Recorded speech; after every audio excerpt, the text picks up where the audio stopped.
Hey everyone. Today with the Open Hearth, we are playing our third session of Girl by Moonlight. Girl by Moonlight is the magical girls RPG by Andrew Gillis, and we're having an awesome time so far. But I think we've only really dipped our toes in, so today is probably the first session that we get to see real magical girls do magical things. Um, my name is Dana. My pronouns are he, him. I am GMing the game. So let's get a round of intro from our players and their characters, and then we all jump in. Ian, I think you're first. Okay, hello. I'm Ian. I use he, him pronouns, unlike the character who I'm playing, Cordelia. Cordelia uses the Enigma playbook, which means that she is a mild-mannered um, maintenance worker by day, and by moonlight, she becomes the dashing redshift, the pilot of Tezcatlipoca, the Jaguar engine that we have established. She uh it's not widely known on our generation ship that she is the pilot.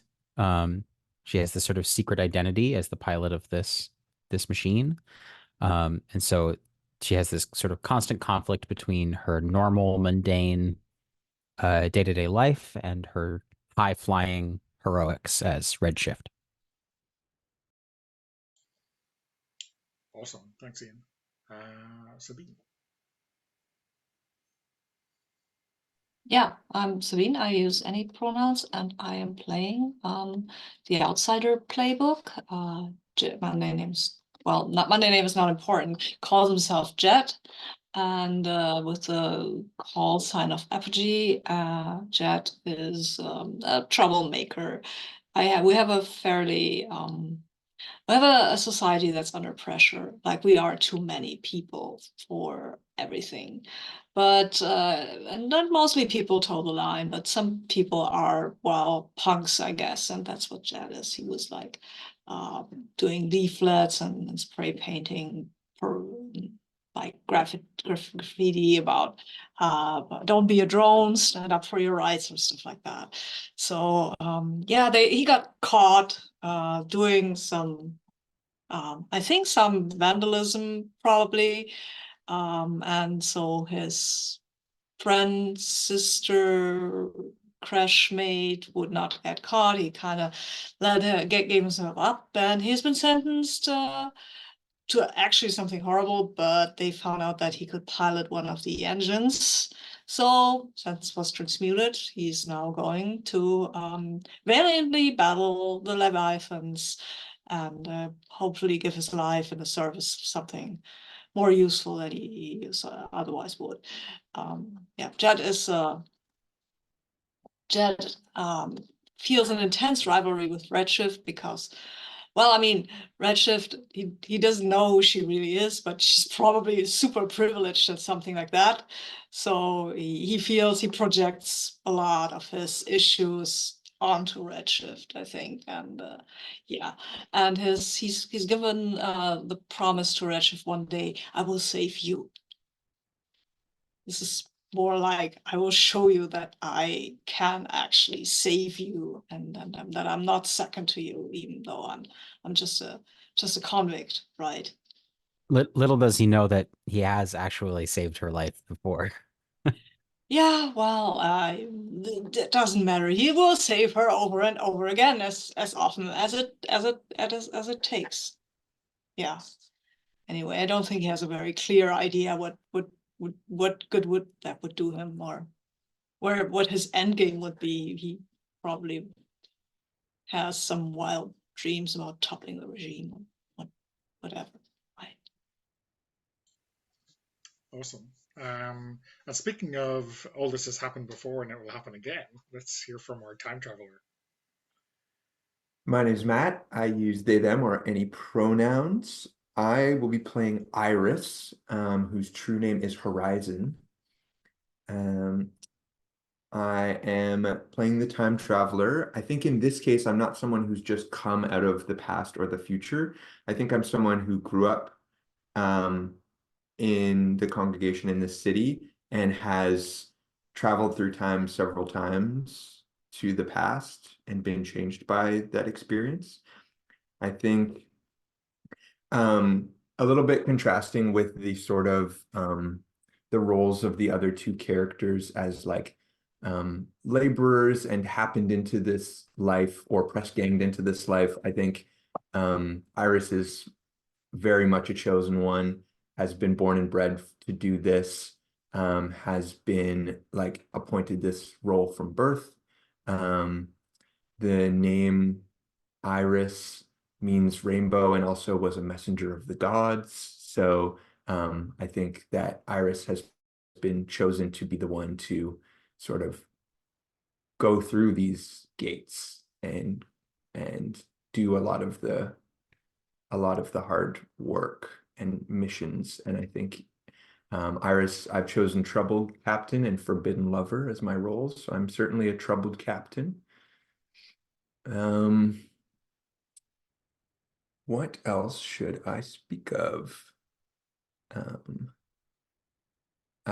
Yes, my obligation, I put constant tutoring, making appearances, attending congregation meetings, just overwhelmed with duty. I wrote daughter of the creed or daughter of the congregation, and I think that's what she is. Okay. Great stuff. So let's kind of close the circle on our promises. Cordelia and Jet had their promises last week. Do you To want each us to other. reiterate those? Yeah, we heard Jet's to you, but let's hear yours to him. Yeah. Cordelia's promise to Jet, as you know, as she is a kind of like low level, she's engaged in physical labor, and he is a prisoner. Um, her promise is, I know what it's like to be invisible. I won't let Jet escape my sight. Okay. So Matt, can we maybe start with Iris, one of Iris's promises to the others? Let's do it. I have a few in mind. So, oh yeah, I'll say one of the important time traveler bits. The time traveler is fated. You traveled through time to change another protagonist's fate. What dark fate are you here to prevent, and whose fate is it? I think that part of what Horizon has had to do in traveling through these gates back through time is to commune with the gods and goddesses of forgotten ages and to pick up strings of prophecy, little bits and pieces. I don't think I can get much. I think it's a very challenging thing to do, but I think that uh, it is Jet's dark fate, and the fate is that if Jet leaves us, we will fail. But if Jet stays, he will be consigned to oblivion, forgotten to time. I love this. I hope that's, I'm glad that you love it. Ouch. I was listening to our last session and I just thought I would push on that all the way. I especially love it because it ties in with Cordelia's promise. So yeah, it's really good. Yes, yes. And I'm I'm so one of my promises is a paradoxical promise. And I was thinking something along the lines of like to Jet, I can't just let you leave, but I promise not to make you stay. Something like that, where it's like I have to figure out how to sit in this with all the knowledge that I have. And like, am I going to be able to stop take away Jet's agency and in order to save the world, or can I be a true friend to Jet and let him leave? Something like that. Does that promise sound like it works? Sure. Sure. I don't think Jet knows this, but yeah. Yeah. And if he knew, he probably would think you were threatening him. Yeah. I have a lot weighing on my shoulders. How long have the two of you been pilots? I don't think I've been a pilot for a very long time. I think it's a pretty new thing. Maybe Redshift's been there a little longer, or maybe came after me. I don't know. What do you think? I think that Redshift came after you. Yeah, that makes sense. Cordelia was an aspiring pilot for way longer than she was Oh, a right. pilot. Oh, in that case, I have been a pilot for a bit, at least. Yeah, that makes sense. That explains why Jet's so cocky about some stuff, because he's done it, right? He's a senior pilot. He's not really senior, but he's seen shit. Yeah. But I don't know what the time scale of our TV show here is. Redshift could have been a pilot for as little as like a week. And maybe she was just an aspiring pilot in season 1, and something went wrong there, and in the final episode, Redshift came out of nowhere and saved the day. Brand new, freshly hatched pilot right here. Ascended extra, I think, is the TV tropes. Yes. Yeah. Matt, are you thinking maybe you made a promise to Cordelia back when she was a candidate? You know, it was like way back at the start of season 1 kind of thing. That's perfect. Yeah. So I was musing on the way home and I was thinking my other promise is a forgotten promise. And I thought that with my life being swallowed up by my obligation, it would be fun to have like sort of a childhood promise or something that has just fallen by the wayside, or I haven't been able to fulfill because of the life that has seized hold of me. And I was thinking it could be like something like I'll always fight alongside you, or we'll always be, we'll always like be together along our path, or something like I will love you always, if it was like a childhood love thing, or I will never keep a secret from you. yeah, anything like that. If there's a flag, anything you want to flag in, then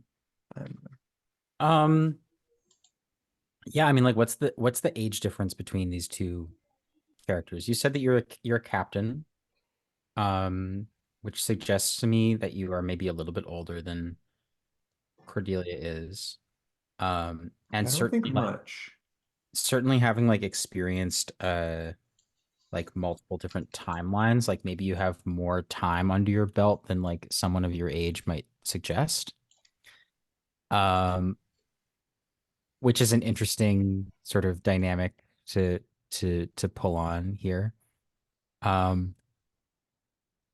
I'm curious if you want for this to have been a kind of like childhood sweethearts sort of thing, or if you want for it to be like, um, like, siblings made by adversity, or actually to be related. I don't know. Like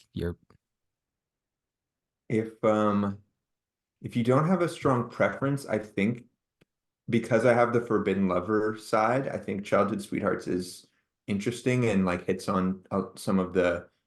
I don't think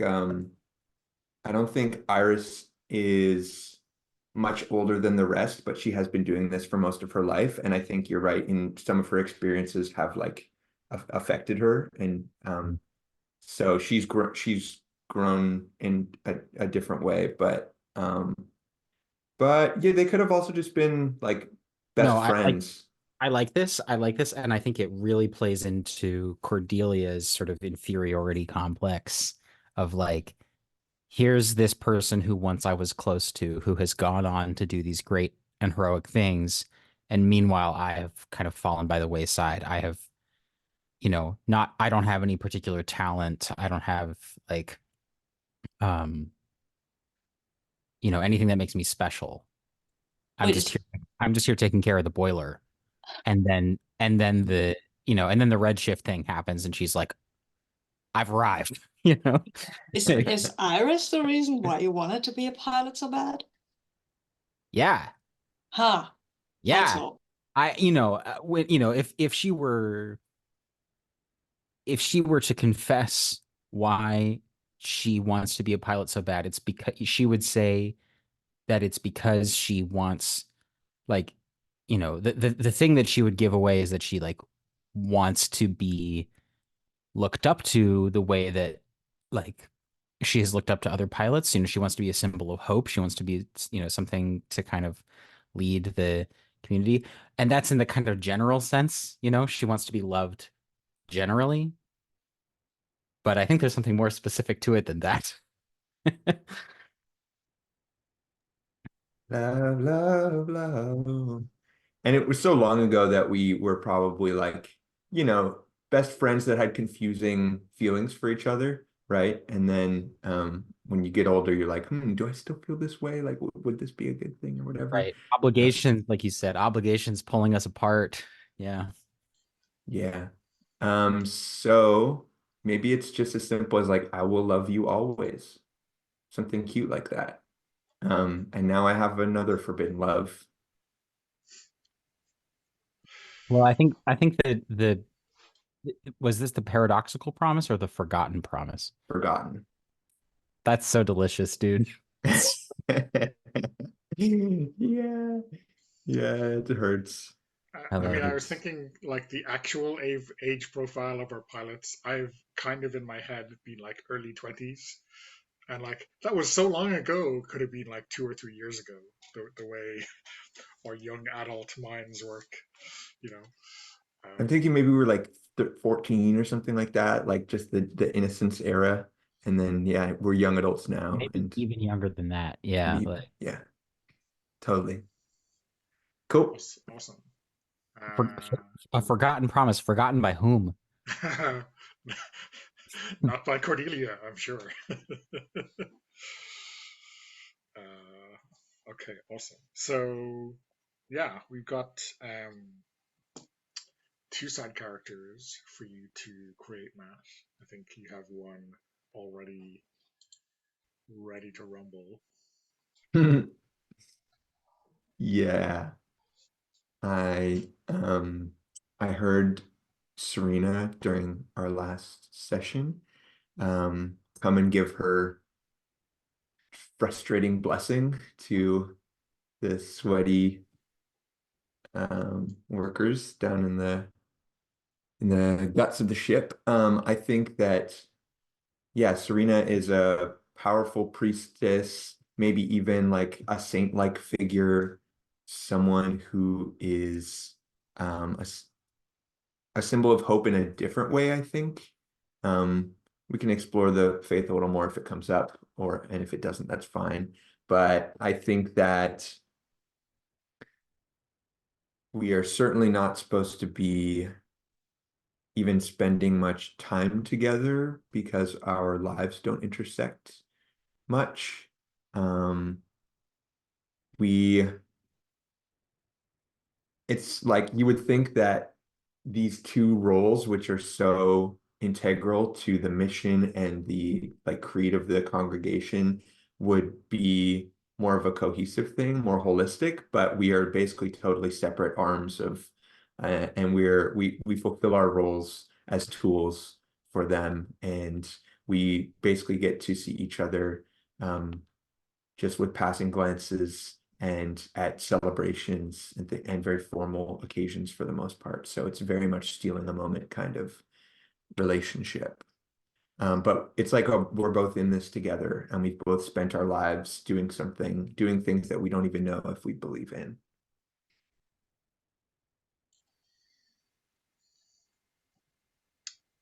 Okay, and you have an idea for a second side character? Yeah. I'm thinking basically like the one of the like 9 high archons of the congregation, like just some extremely important religious and political leader who is sort of like my handler and is probably a public figure. I think, yeah, high archon like Apollonius or something like that, some ridiculous um highfalutin ancient Greek sounding name. Um, and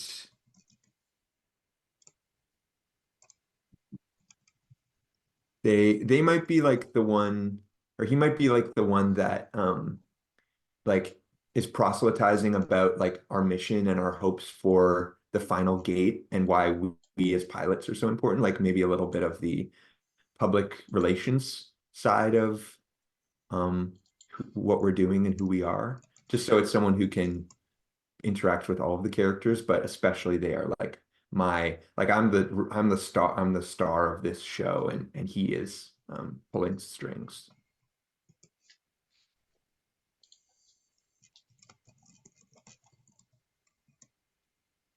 Thanks for taking notes while I vomit words. I'll find a picture.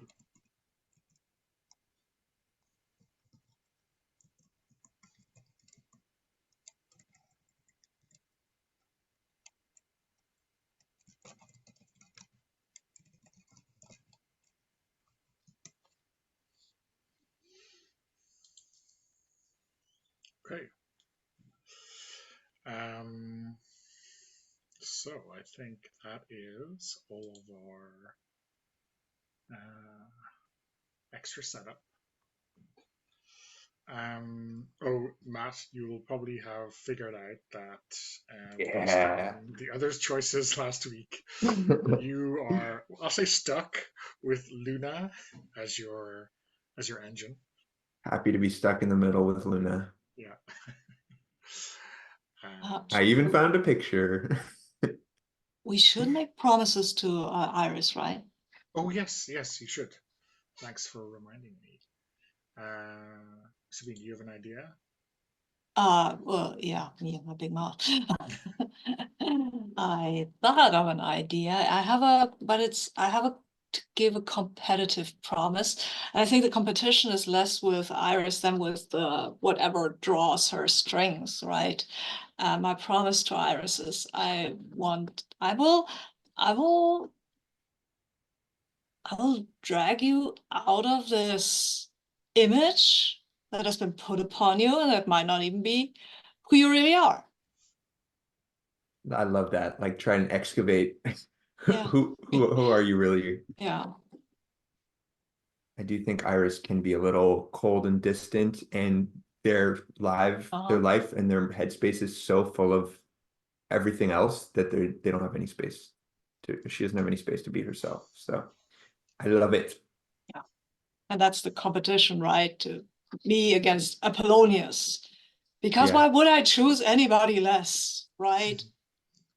Absolutely. Is there any competition with my like Horizon persona? Like, is there a little bit like, come on, like, yeah, there's obviously Apogee is kind of like will always egg people on. yeah. Apogee is not a very cautious pilot, I think. I love it. I mean, look at Jet. He's not cautious. We all need a jet in our lives. If he had been cautious, he wouldn't be here. True. He would still work in the hydroponic gardens, which was originally his case, but now he's here, which is arguably, well, could be worse. It could be a lot better. Yeah, that's true. Could be a lot better, but not in hydroponic gardens. Everything could be a lot better if people's voices were heard more, not just the higher ups. Matt, how do you think Iris responds to this, dare I call it, insubordination? Uh,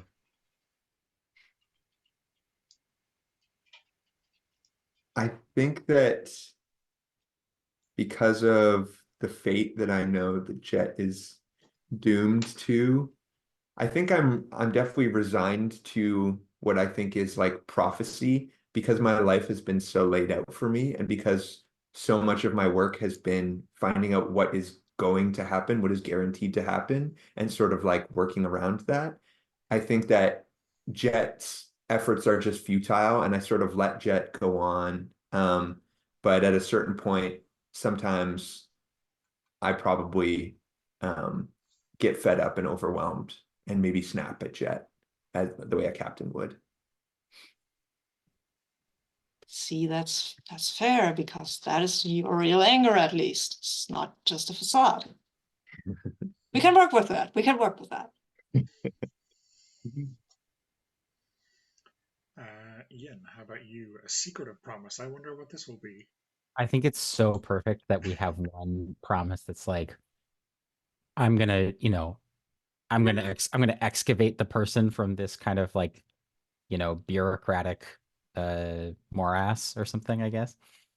Um, because I think I'd like to say that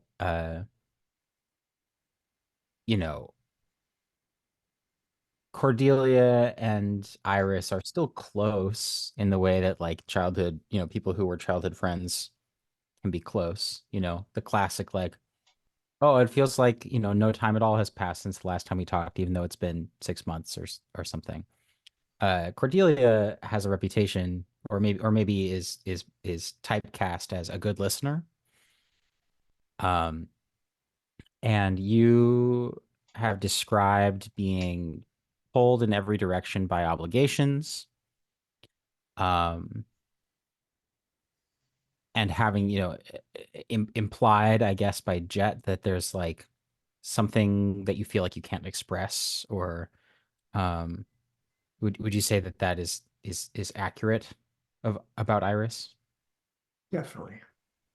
I'd like to say that Cordelia has been your confidant in the past. Maybe there's something that you needed to like vent about to Cordelia.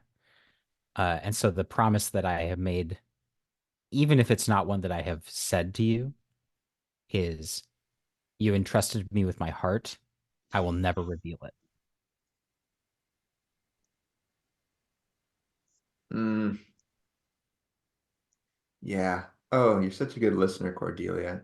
I'm so grateful to have someone who will just spend a little time with me. Yeah, you can complain about Redshift to Cordelia. I have, so she's a very good listener. And this is no way just an opportunity to spend, you know, 30 minutes with me here and there, is it? This is no Uh, way. I'm the one. I'm the one asking the questions here. Okay, I'm the good listener, not you. Is what she would like to say. Yeah, and Iris hasn't a clue. My God, we're all, if you'll pardon my language, we're all messy bitches who live for drama. Yes, you better be. Yeah, I mean that's kind of what Girl by Moonlight is about, right? Yeah. You maybe forgot sad. So at least one of us got to be sad, but it's not me. I'm angry. Okay, so I think we should jump into a mission. So, if you switch to the series sheet on the character keeper, you will see at the bottom there is some mission options. These become ever more dangerous and perilous as the number goes. So, like, 1 is like standard, 2 is pretty dangerous, and 3 is, oh my god, we're all going to die. There are penalties to the engagement roll for however much above your current preparedness, your current readiness that you go. Your current readiness is 0. So everyone else had very interesting things to do last week, Matt. So yeah, sorry about my downtime actions, guys. So are there any there that you that kind of pique your interest?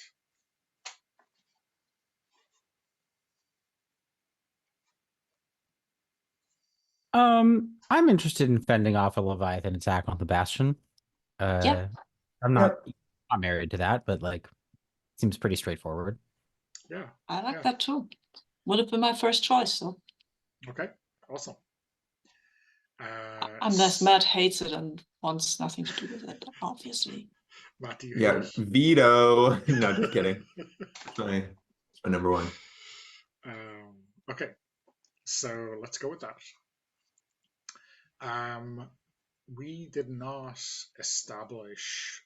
I guess we know at least there's one other pilot who is Rafi. Is there like another?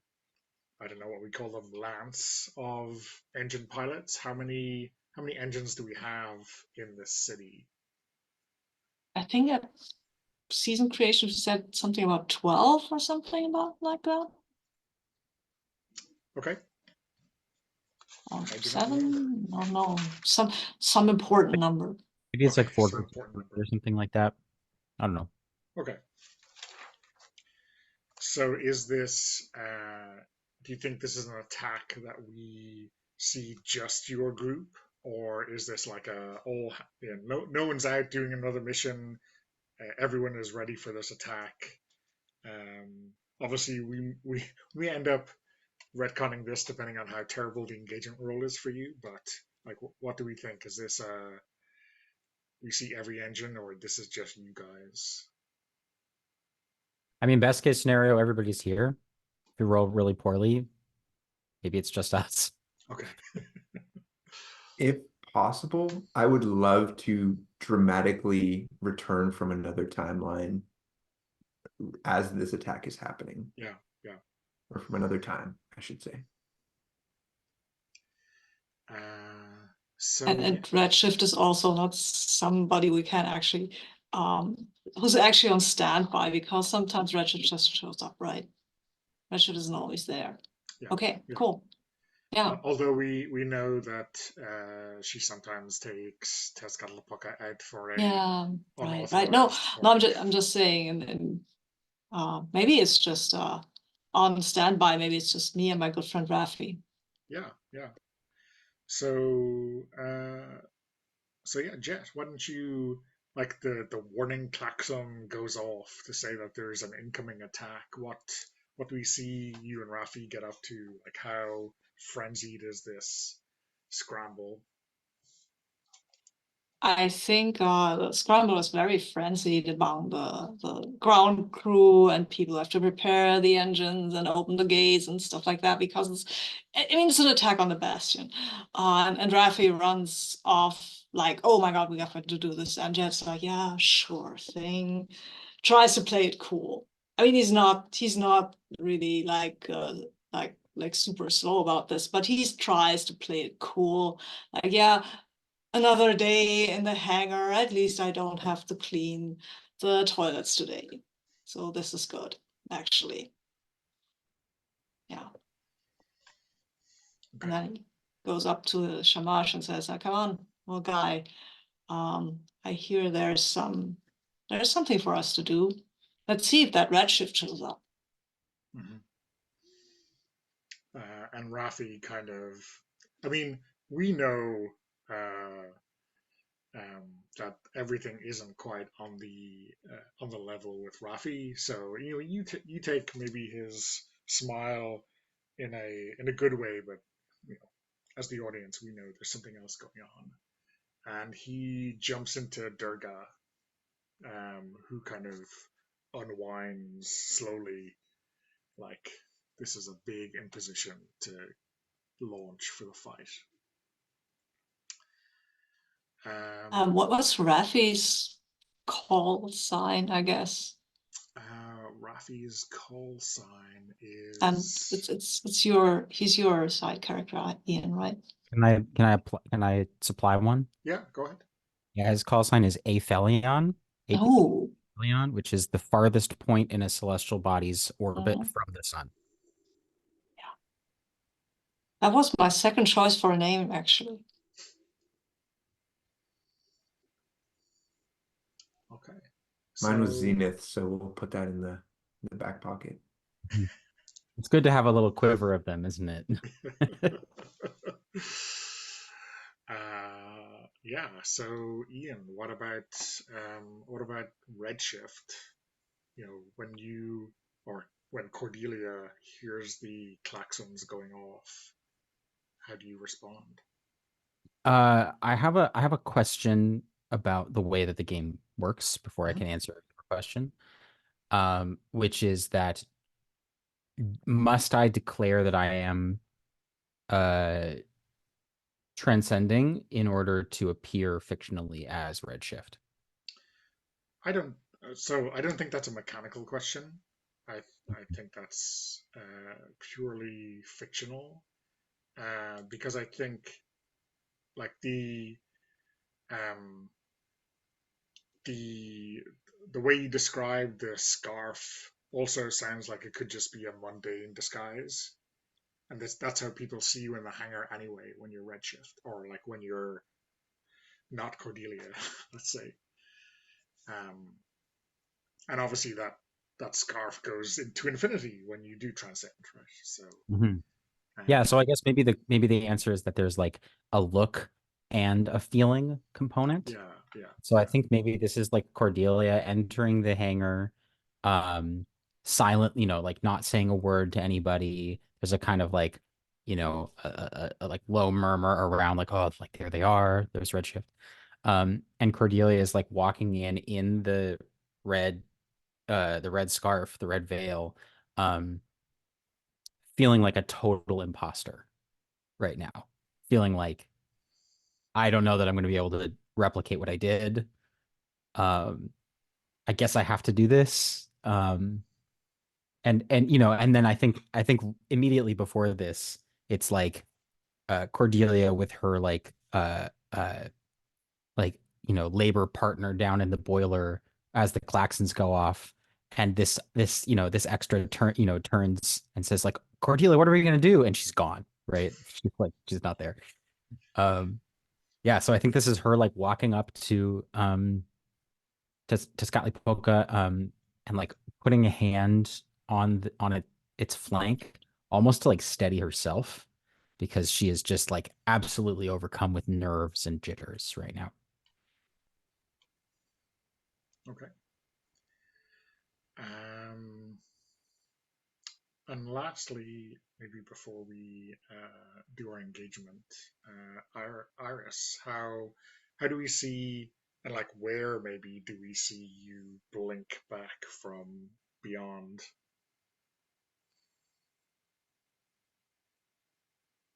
Um, I wonder if it might be like after the fight has just started. Like I almost want it to be like almost too late.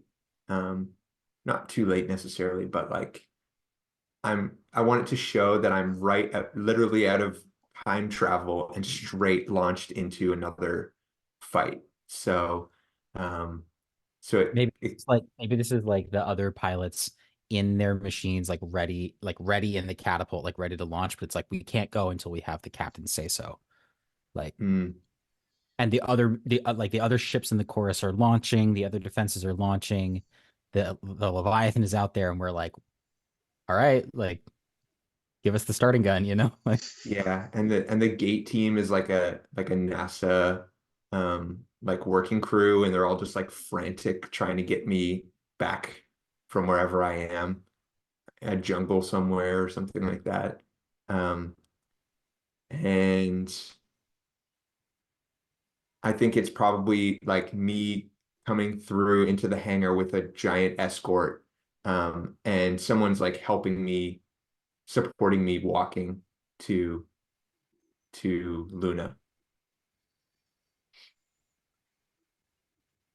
I was going to ask, that answers my follow-up question, was like, do you time travel with Luna, or is Luna strictly a here and now kind of thing?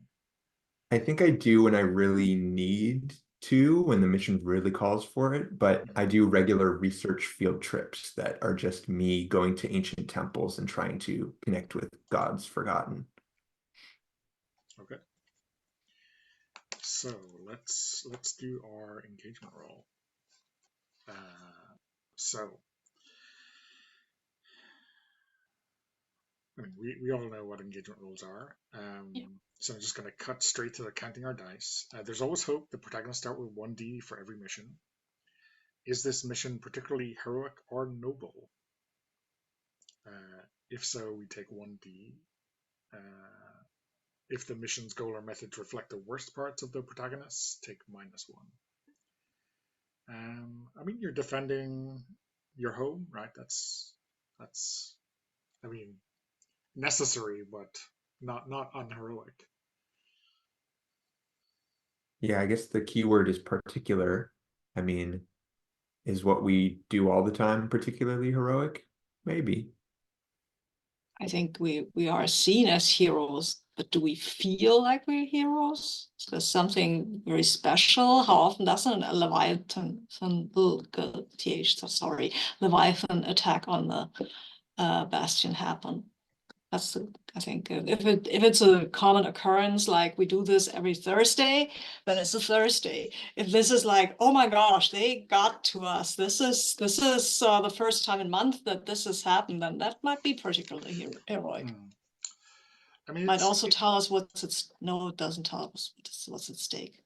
yeah. Sorry. I mean, it's a level 1 mission, so I would think that it's not so rare. You know, maybe it's not every Thursday, but maybe every other Friday. You know.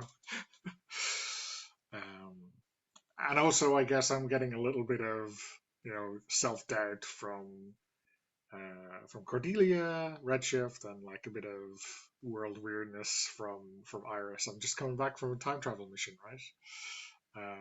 Having to walk past the like chorus crew who are like praying and doing the effect, the equivalent of like crossing themselves, and demonstrating their belief in the pilots of the engines is like that's a real it's a lot to live up to for sure.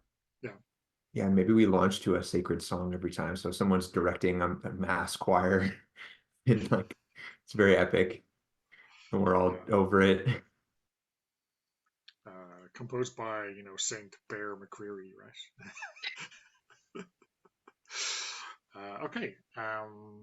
Is the mission following through on details from the protagonist's investigation? Nope. Nope. Are you acting rashly or on very little information? Are we acting rashly or on very little information? I don't think so. I mean, No. we have the information that the Leviathans are coming, and that's the information we got. Okay. Does this mission determine the fate of our friend? I don't think so. Okay, and your mundane lives aren't quite getting in the way of the mission. Okay, so that's it. And then you are... So no bonus dice, and you are... the tier of the mission is exceeding the tier of your investigation track by 1, so that is -1d. So you're rolling 0 dice. So roll 2 and take the lower result. Who wants to... Let's make Matt roll this. Captain, the privileges of rank. Yeah, penance.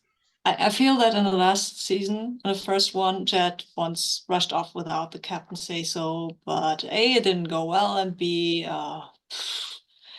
yeah, he can be cowed by Kren, and he has been, so yeah, he doesn't do that anymore. Okay. I'm opening our room here, which is called Mysterious Child Shelf Engine Pair Win. I think that's interesting. Yeah. I'm gonna roll 2 dice, and we're gonna take the lowest.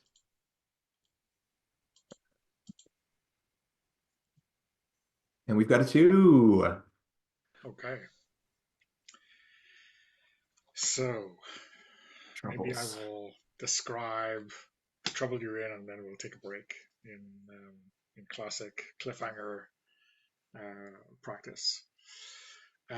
So that's a bad result. You're in a desperate position when the action starts.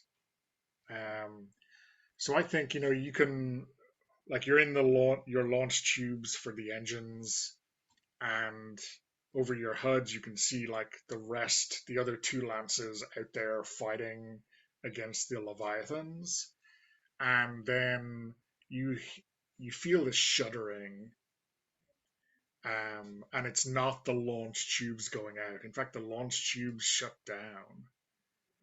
Um, and like you see right underneath you, you like see the hangar like burst into chaos. Like something just punches right through the hull.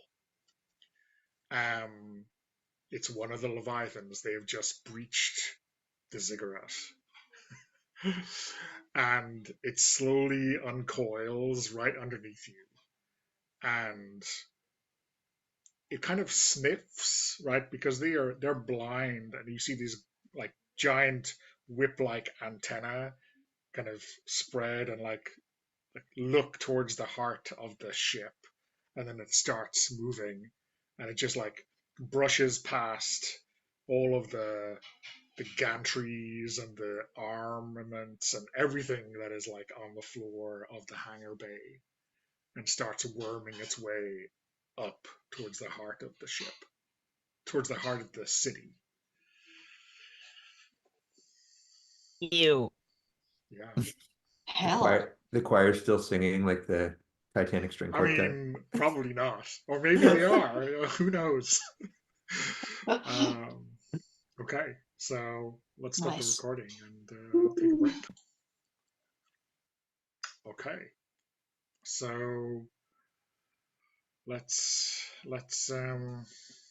see how we deal with this incursion. Um, who's got an idea for what they want to do first? I mean, the Leviathan is in the hangar, right?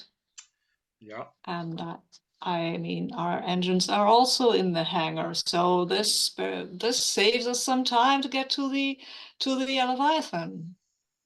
I mean, It's right there. Yeah. it's right there. Everybody's running from it, so collateral damage should not be people, and everything else, well, who cares? And yeah, I have a bright yet sentimental engine who likes to be pampered. But right now, being bright is a good thing. We will light up.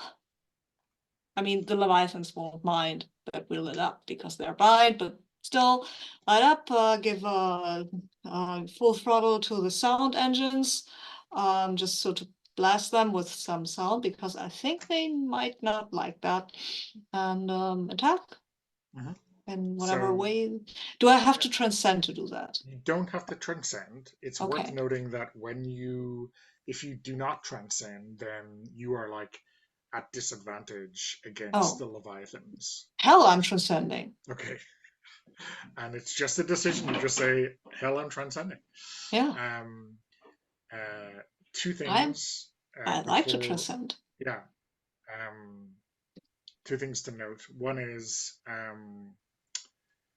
every time you do an action in when you're transcended, you mark one of those boxes. That's the transcendence track. And when you mark the last one, then your transcendence ends. Oh, wow. Okay, so I have 4 actions to do this, and then unless you're in Eclipse. So I'm not saying it's the wrong. I just want you to be aware. Like it will only last so long. okay. And how do I get to Eclipse? Oh, by filling up all your stress. Oh, okay. I'm already 3 boxes in, so yeah. We'll see. The other thing to note is that if you look at the engines, you'll see 2 things. One is When your pilot's actions align with the engine's virtue, the engine provides a bonus die, or when your pilot's actions align with their engine's impulse, or they accept a poison promise based on that impulse, you mark XP, and that action does not deplete your transcendence track. So if you give in to your or you feed your engine's worst impulses or worst features, then yeah, it won't fill up that transcendence track. It's all good. So if you're still transcending, tell us. Obviously it's still inside the engine, so maybe it's not visible to everyone.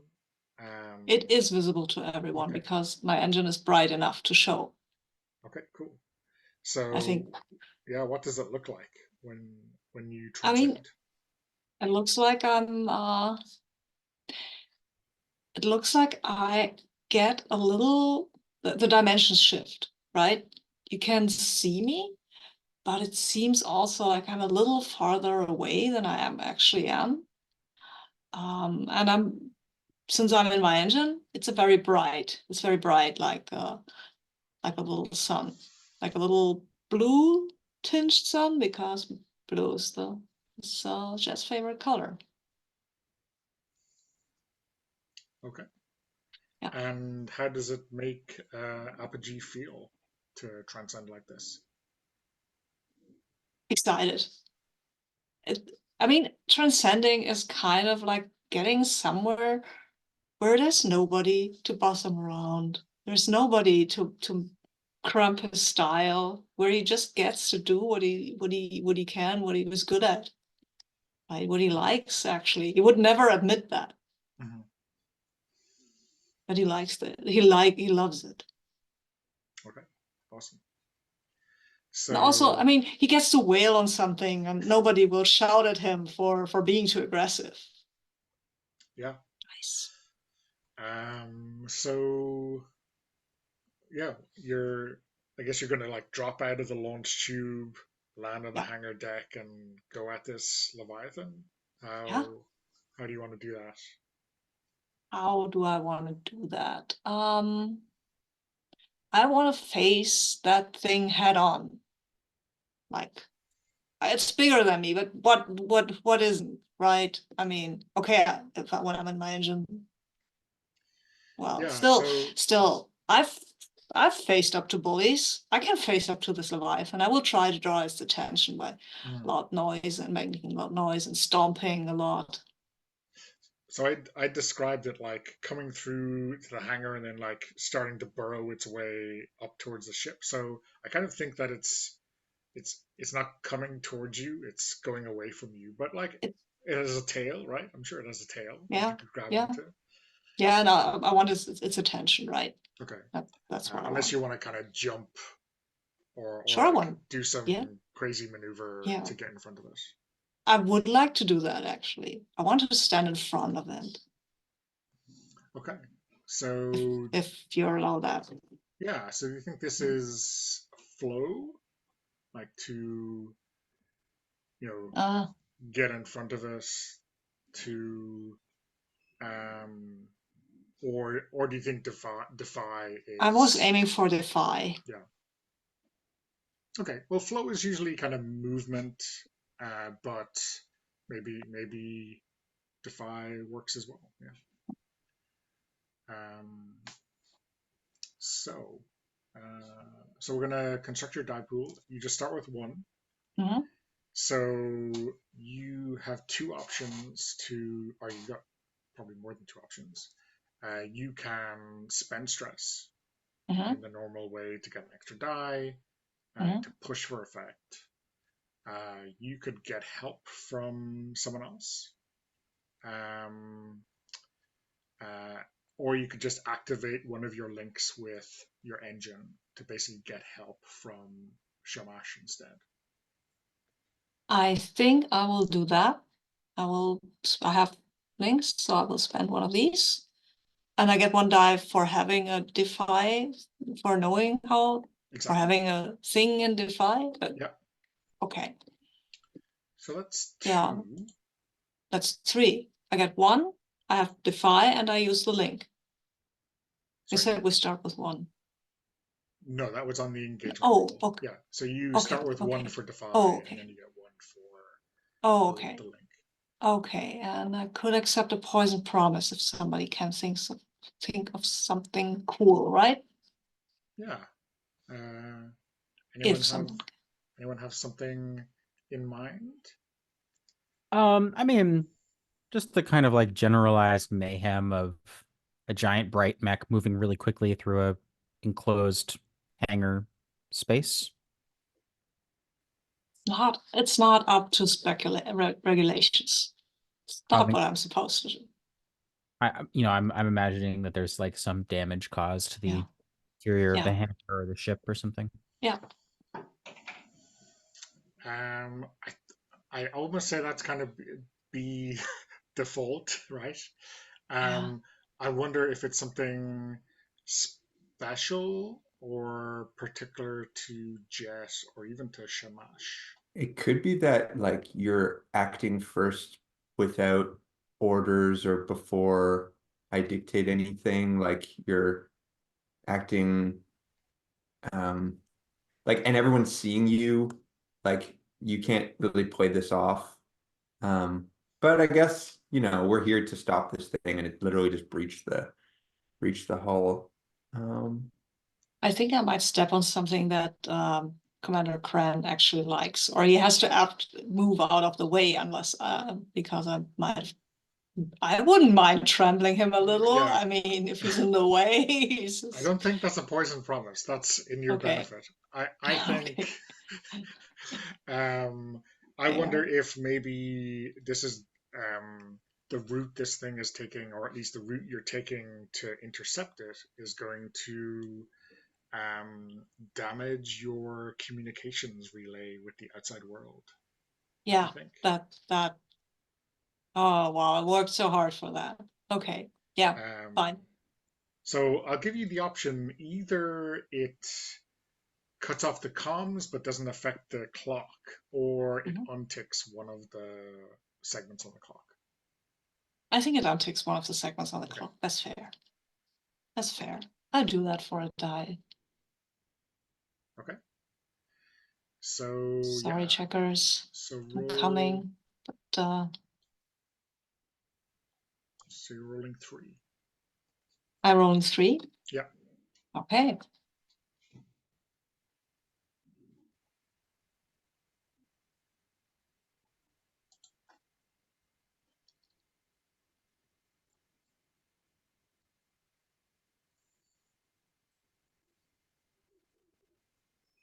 Wow. Nice. Okay.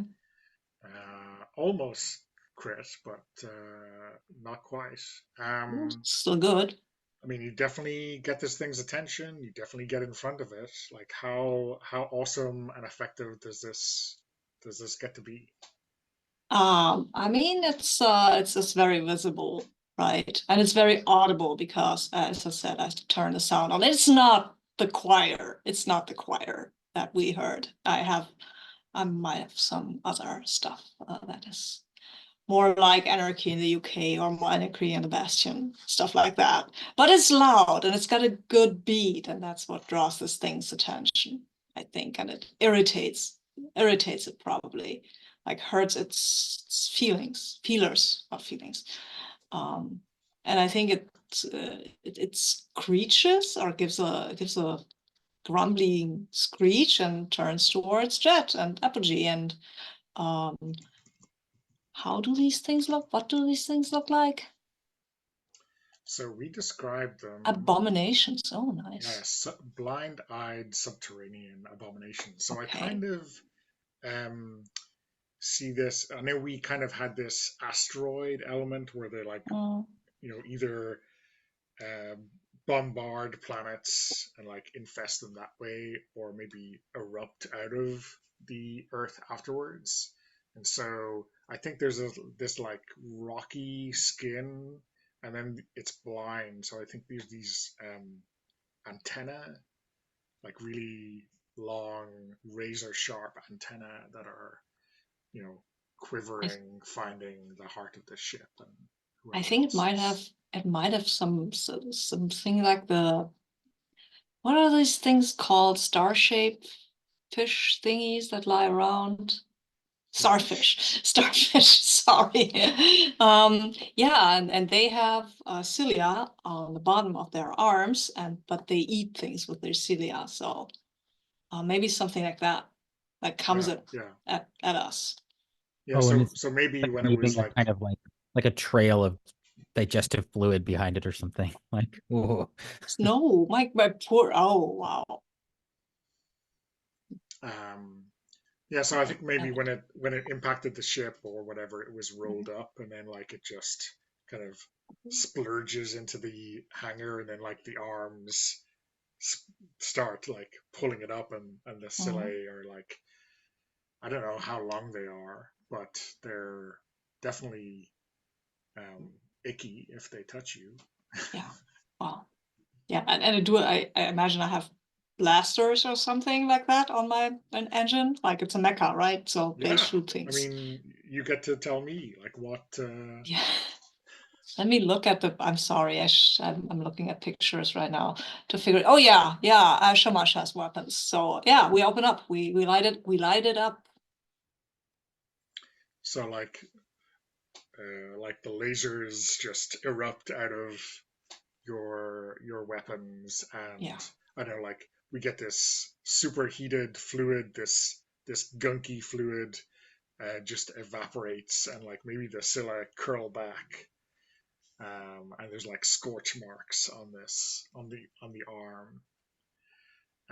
I'm gonna make this incursion a clock. I think I'm gonna make it an 8. And I think for 6, I'm gonna click in 2, and like maybe this like disarms, cuts one of these arms off, like so like half of it is gone, and it's kind of curls back as if it's not used to the atmosphere on board this ship. Yeah, cool. I mean, you've definitely got its attention. That's what I'll say.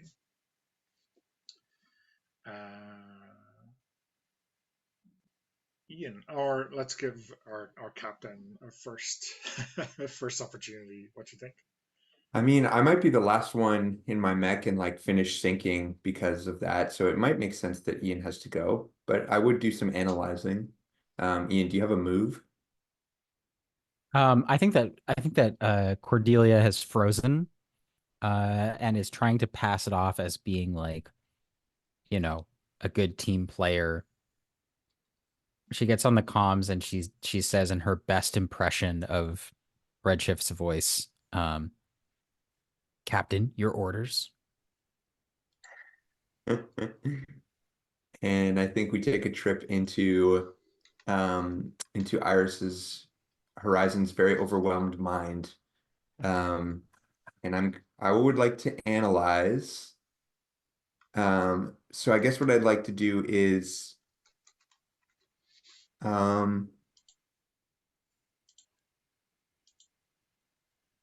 determine the quickest method of extracting this Leviathan so that we can seal the ship as soon as possible, because this is making things desperate and we can fight them outside. Yeah. So maybe I'm doing a setup action for Redshift or something like that. Yeah. I guess I wonder. Yeah. I would. If Ian, you don't mind, like doing what your captain tells you. That's, it's all about that chain of command, baby, Yeah. So Matt, what you've already said analyze, right? So that is looking for something secret or hidden about the current situation. A gap in your foe's defenses seems to work, right? Yeah. So, I think you might have to push yourself to get an extra die unless you feel like a poison promise. I would be welcome a poison promise from any of you. I guess I'm looking for what could cause this thing to shrivel up or leave, and it might be knowing something about the Leviathans or tapping in a way. Does anyone have ideas? Um,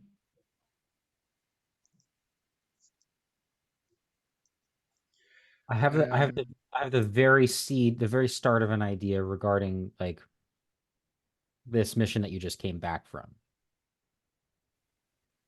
Um, Mhm. and you had said that you were getting, you were trying to sort of commune with ancient gods or, gather some threads of prophecy or something. Um,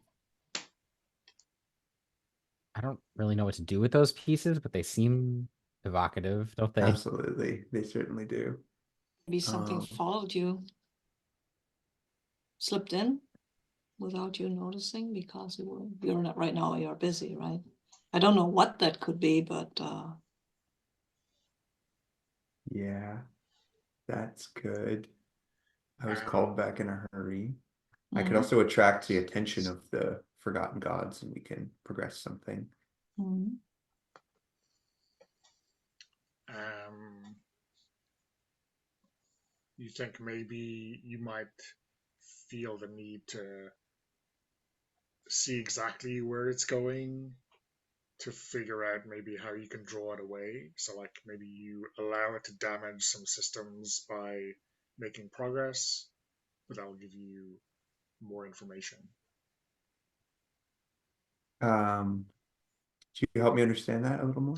So, I guess I can make a clock in terms of like serious damage to the ziggurat. Mm. Um, and um, each segment is like some significant damage. Yes. Right. And if you're trying to understand the goal, then like letting it kind of run about for a little bit is a good or slither, about for a little bit. Yeah, they Um, Yeah, walk. They the just way to do walk. it, and it would necessarily like cause some damage to the ship in the process. So I think I'm going to transcend. Um, I think that um, my transcendence is very prismatic and um, Iris that was dubbed that is sort of dubbed like the Rainbow Bridge, as in the means to travel to the world of the gods. And this very like um, but I think in that it's like um she's called Horizon, and it's very much about like traveling and journeying. I think every time she goes to one of these incredible old places, she thinks twice about coming back because she isn't a traveler and explorer. I think that's the part of the thing that she loves. And then the obligation makes it all harder on her. But I think she is very capable with a flow. She almost like moves like fragmenting light. And so yeah, I think that just a rainbow glow erupts from Luna. Um, and I think what she does is say a prayer to one of the gods that has sent these creatures and almost imploring and asking for like the knowledge or wisdom to fight against them. So that's a bit of a poison promise in itself. But I like that because she takes the moment to instead of to fight and contain this thing, to just seek knowledge, it has an opportunity to smash things up. So that sounds like 2 dice. Has an opportunity to smash me up. I'm in front of it. Hmm. Um,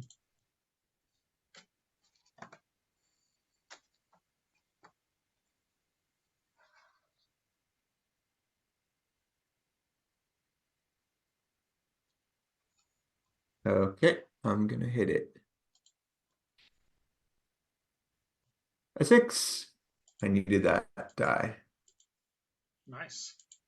So what do you think you figure out, or like does it make an action that really betrays what it's seeking?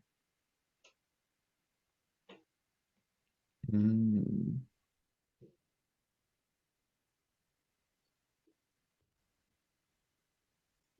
Yeah, that seems like the long game sort of stuff that I would be more interested in than the very tactical stuff. So yeah, let's go with that. I think what is it that you kind of notice? I think you notice like it's worming its way through these large corridors, um, and it stops. There's like a temple, near this section of the ziggurat, um, where people who work here go to pray and all that. And I think it stops there, and you can you can sense it like orienting towards that. And there's like this, I don't know, vicious. One of the arms like just pokes into it and just like almost like scrubs the wall of everything in there, as if it can't let that stand. It can't just go by this and not take care of that. I know I've just analyzed, but it'd be cool if in like a flash of shimmering light, I'm just standing on the other side of that feeler and have like severed it just as like a narrative beat, not as like an actual progress against fighting the thing, but like I know where you're going and I'm, on my way. But I think Cordelia is going to, or Redshift is going to get involved. Yeah. Awesome. Ian, what? So, and just to note that when you're remember your engines. So if you are leaning into the virtues, you'll be getting a bonus die. If you're leaning into the impulse, you get XP and you don't mark your transcendence track. So,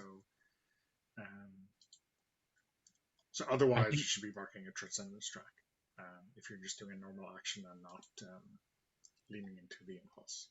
But I'll let you decide and describe that when it happens. Ian, Redshift. Yeah, I think you're shifting. Cordelia is at the controls. I think the cockpit of the Tezcatlipoca is like Cordelia is like basically like laid out flat on her belly, like looking forward as though she was like, like low on a motorbike or something. Um and I think that she says again in this sort of like actually somewhat poor impersonation of Redshift's voice. She says, Captain, uh, permission to pursue? Granted. Aye, Captain. And she's gonna like, ram the throttle and Tezcatlipoca is gonna like leap after the creature. I think what she's trying to do is to get in between it's just sort of like as Shamash is like slowing it down or like, is the sort of first line of defense. I'm going to try to get to where I think the creature is going, like the sort of most dense population center or the power core or whatever. And in order to do that, I think I'm going to make use of Cordelia's knowledge of the internal passageways of the ship.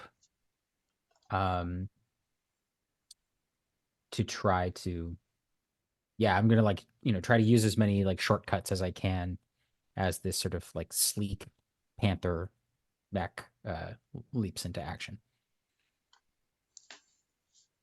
Is there a way I could assist you? Uh, you could possible? assist me by being as distracting and annoying to the creature as possible. I can also assist you by saying anything you do. I do better. You assist your rival, you grant them plus 2d and take 2 stress. If you refuse your rival's help or they refuse yours, mark XP, just to put that out there. And for this, because I'm transcendent, you're both my rivals. So Wow. Jet or Apogee is relentless, so every other protagonist counts as a rival when transcendent. I love it. Have I done a setup action to provide a die or or changed position or anything, or how does that Yeah, work? so your setup gives, obviously you get an insight, right, which is a good thing, but you also will increase the effect now that you're imparting that information to Redshift. Yeah. I think that Cordelia is like worried about breaking Apogee's focus. You know, Jet in the Shamash is like locked in combat with this pretty terrifying creature. And so I think she's going to say something to the effect of you know, something to the effect of you clean your plate, I'll clean mine. I'm yeah, we'll I'm see. I'm refusing. I'm Hey, I refusing get it. your help. Thanks for the XP. Welcome. I think that what I'm doing here is I'm flowing. You can tell me if that's Okay, yeah. incorrect. And sorry, just to remind, you've been rolling 6s, so you haven't seen any downside. Everything has been desperate because of the engagement roll, and I forgot that means you should be marking XP in your, in the action track. So, um, so Sabine, you would have ticked 1 in Sun, I got it. and Matt, you would have ticked 1 in whatever Analyze belongs to, Stars. No. Yeah. So yes, so flow sounds exactly right. Are you're not getting help, but are you is Tezcatlipoca spending a link to give you a boost, or are you? I think so. I think yes. So I'm starting with 1 die for flow. Yeah. I'm not. Am I not taking a dive because of the setup action? That was for the effect. Yeah, so you're going to great effect. So you're desperate great now. Okay. Which is like the perfect place to go in Forge in the Dark, right? Yeah. Go big or go home. Yeah, I think I am gonna spend a link with Scatlypoca, and I think that the ship, the huge pyramid ship has these gigantic like basically like access tunnels or access corridors that are good for moving things around or like venting um excess heat or whatever, and so they're not in the public eye. Yeah. And Cordelia is like wishing to like get to be in public and like be a hero, but that this this mech does better in the shadows, I think. And so like, biting her lip a little bit, she drives the machine into the tunnels to try to get ahead. Yeah, so I'll spend 1 link with Tezcatlipoca. And I guess I'm just looking to see what other stuff I've got going on. Well, you could also, I guess you could push yourself. Mhm. I am at I'm half full on stress already. Yep. Um, If you take 2 stress, you get 1 extra die, so that'd be 3 dice. mhm. You could show up Raffi in a major way, like step out in front of him and like everyone sees you and like sort of you know, putting him down a little bit. Is would that help me? I was thinking of a Eric. bargain because you do love him, and having him mad at you is juicy. Oh yeah, no, that would be great. Um, So yeah, what do you think like he is like lumbering after this, going towards this elevator shaft or access tunnel or whatever it is. let's Um, okay, let's say it like this. The Durga is too big to fit into this tunnel. And like I said, it's not in the public eye. I'm gonna like disappear into this access tunnel, and Rafi and the Durga is gonna feel abandoned. It's gonna feel like, oh, I don't actually have any friends at my side. I don't know what that means mechanically, like if you're gonna sort of advance a clock or something like that, but I definitely like that as a yeah, I mean, we have a clock for Rafi already, which was let's find out what connection Rafi has with this with the Leviathan or the yeah. I think Leviathans. I think you better. Let's I tick one of think you better those take bad that. Yeah. boys. Okay. Yeah, and Like your act of selfishness is driving him to the darkness, Mhm. right? I think we'll put it that way. yeah, Horizon says they're after our sacred sites. Get to the shrine, and I think everyone sees. Yeah, you disappear in Durga, stuck, floundering. So Ian, when Redshift is like getting ahead of this Leviathan, like, what, I mean, is that it? Or are you trying to attack it or lead it somewhere else? Is there some other effect of your action? A I great think effect. I think provided that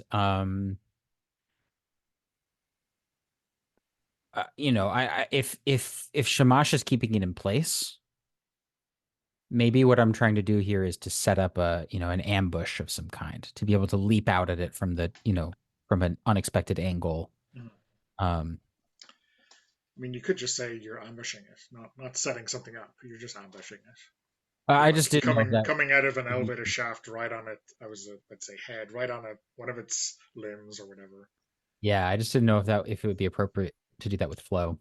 Um, but yeah, in that case, that's what I'll do. I'm I mean, renaming this to I'm showing my BattleTech heritage by saying "Death from above" is always the best. I mean, worst. I mean, best move.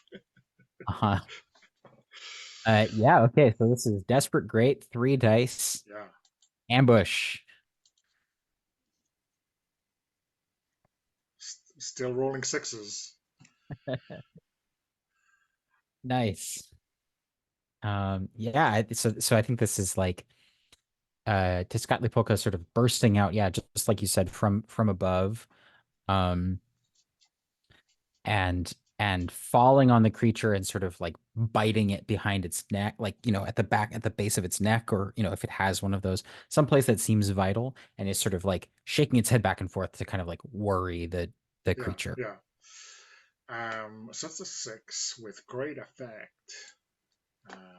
So and the six with normal effect did two. So it's not a crit, but let's call this three.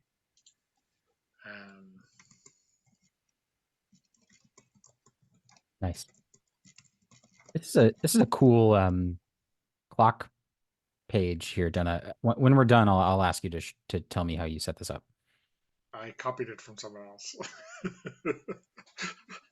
like all of the stuff I do, right? Uh-huh. This is the way. This is the way. I'll see if I can find a source, but you can just copy this wholesale and just make sure you don't do anything with columns A to M, and it'll still work perfectly. That's where all the little images and the logic is. Um,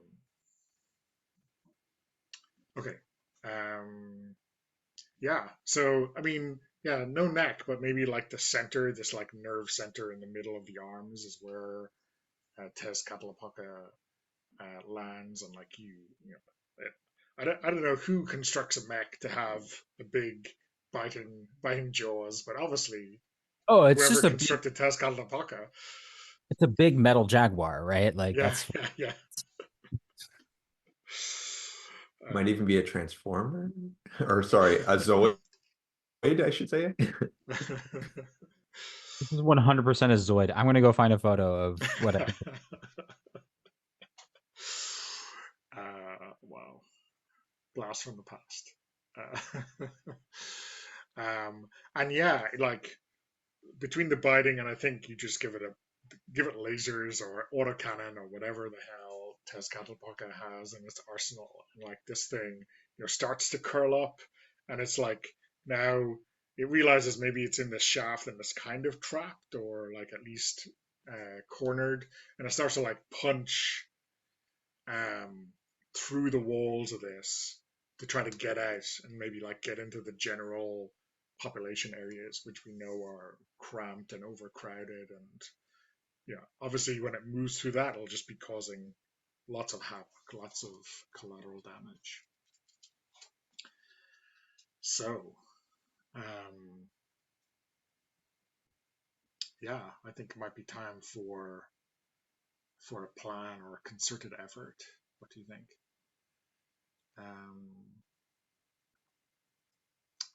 I don't know how does that work mechanically? Oh, well, I mean, in terms of a plan, that's completely up to you to describe. Oh, okay. In terms of actual concerted effort, that would be a group action. Okay. And so this is when someone is designated a leader, everyone rolls the same action, and you take the highest result. Okay. And then the leader takes stress for everyone who rolled badly. And then you obviously, like, you would get great effect, or you would get, like, I guess the three of you are kind of toe to toe, count as the same scale as this Leviathan. So that would be great effect, I think. Okay. What if, I mean, you've got it pinned kind of, right? Redshift. And we know from what Horizon said that it's after holy places. So what if, you know what, there are temples everywhere. So I could grab a column from an altar from a temple. It's not super holy, but holy enough, right? To maybe distract it a little and set it up so that it'll, instead of trying to run away, it might just jam the column into its mouth, what it has there. Would that work? Is that something we can do? That sounds great. I would like to poison promise you in that instead of a column, it's like a very important relic, like one of our most prized thingies. Sure. Sure. Do you think Apogee gets like approval for this? I'll just go grab some holy stuff. No, I think he probably just say, I'll just grab this thing is after the relics, right? I'll just grab this here and then we'll see, then we'll explode it. And he doesn't say what thing he means. It could be a bench or something, but it's not. Mm-hmm. And this is totally on Horizon for not giving a specific enough plan. It's like, let's weaken it and then lead it out of the station or something like that. And then Jet just interprets that how Jet does. Yeah, well, Jet's not super learned what's important in the religion stuff. Yeah. To make this hit a little bit more, Matt, do you think this could be like Serena's shrine or some relic that's really important to her?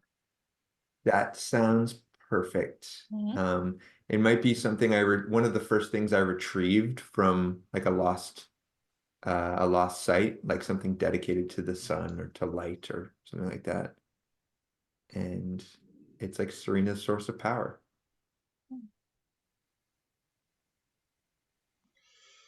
So there's going to be like a no as you see Apogee like come down with this, right?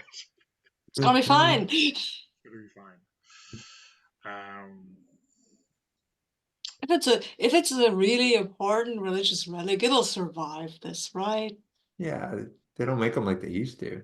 I mean, if it breaks, wasn't that much of a deal, right? Anyway, so is this how we do it? Yeah, so do we think this is a group attack with this holy relic? Are you like attacking it and dragging it out to follow you, or Yeah. is this just a Yeah, I think that's the plan, right? Dragging it out not through the most populated spaces. Unless this is a setup for Redshift and I to do like a group flow to like shepherd it out of the station or something like that. But I guess it depends what action we're using here and if I would be involved once I know what's going down. I mean, there are two options here. I mean, I could do this as another defy and set up the flow. Think that we can shepherd it out, or we can just do it as a whatever we would use for basically hit on that thing. It's still got 3 segments, so I think we might go better with two actions to try to damage it. Right? We can't rely on rolling 6s all the time. Well, it is desperate, so I sure hope we roll 6s. Yeah, so do I, but so what would we want to do? Set up, or do we just hit it? It feels like Jet's doing his own action. Yeah, it's For true. this first thing. Yeah. okay? Yeah. I would accept an assist from you, though. Because, I mean, it was your idea, wasn't it? Yeah, it absolutely was, and I'm happy to assist. Okay. I don't have any links. Is that just still 1 stress in this game? So yeah, your links are like free assists. Got it. So it's just 1 die and 1 stress for a normal help. Done deal. I think. Oh no, wait a minute. Is that true? Let me. Yes, 1 stress for 1 die. Beautiful. Oh yeah, okay. I could push myself, and I could also push myself, right? You can't push and get help. Okay. So, but I can't. You said the poison promise that I take an important relic would give me another die, right? Sorry, no. It's you can push and accept help. You just can't accept the poison promise and push yourself. But So we've yes, you also can push yourself and get help. Yeah. we've also already put the poison promise out there, and I think it's too juicy not to take it, right? Yeah. So I think I'll do that. I would like to have pushed myself, but no. Okay. Okay. So that is 3 dice. 3 dice. Desperate.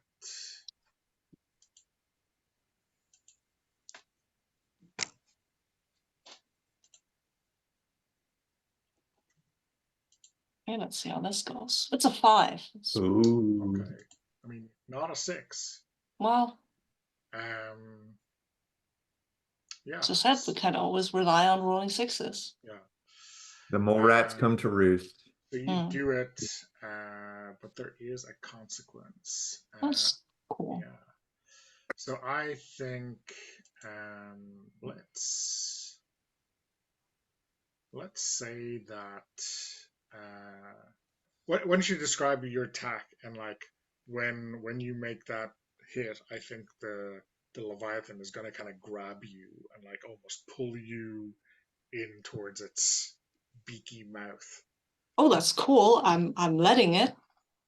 Because I have the relic and it wants it, and it's fine, and it pulls me towards and almost into its beaky mouth, and I jam the relic into the beaky mouth so it kind of stands open, and then I let loose. I mean, I just fire into that beaky mouth. I try to aim down so I won't hit Redshift, because they're my rival. They're not my enemy.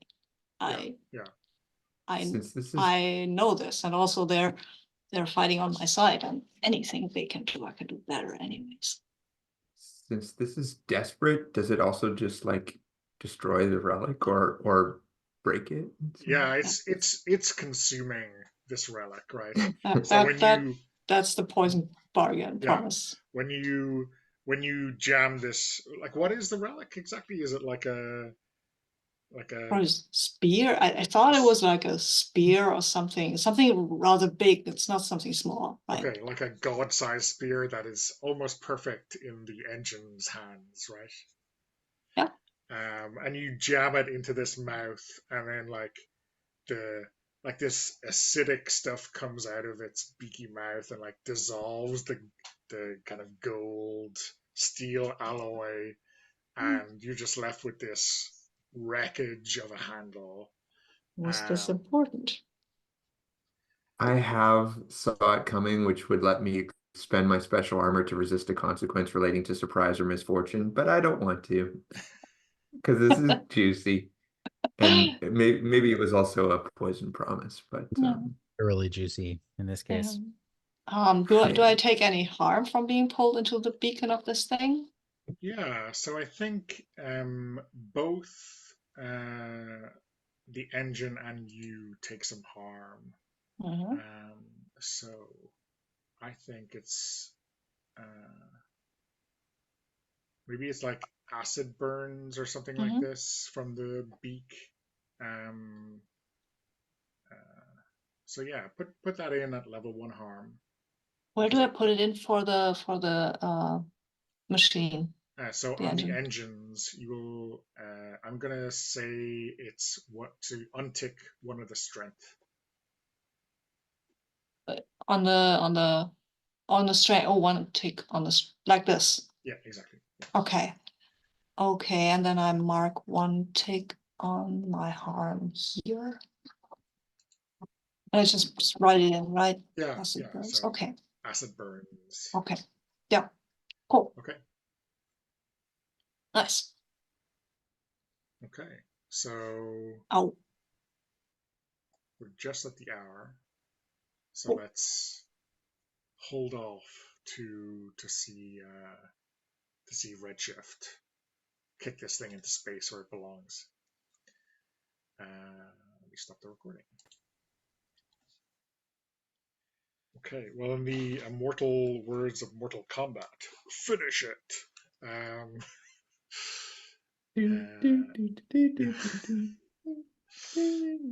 Redshift, what do we see you doing? Well, what I'm trying to do right now is I'm trying to sort of reconcile like some kind of finishing move with Tezcatlipoca's virtue of cleverness. And Tezcatlipoca is I think is like a trickster god. Yeah. I mean, there's certainly some trickery in there for sure. Or maybe not trickery, but like tactics or sort of like, ploys or something. Yeah. I might be grossly mischaracterizing that. Yeah, I mean, clever. I mean, there's some trickery built into that word, right? Yeah. I think what I'm going to do is I'm going to try to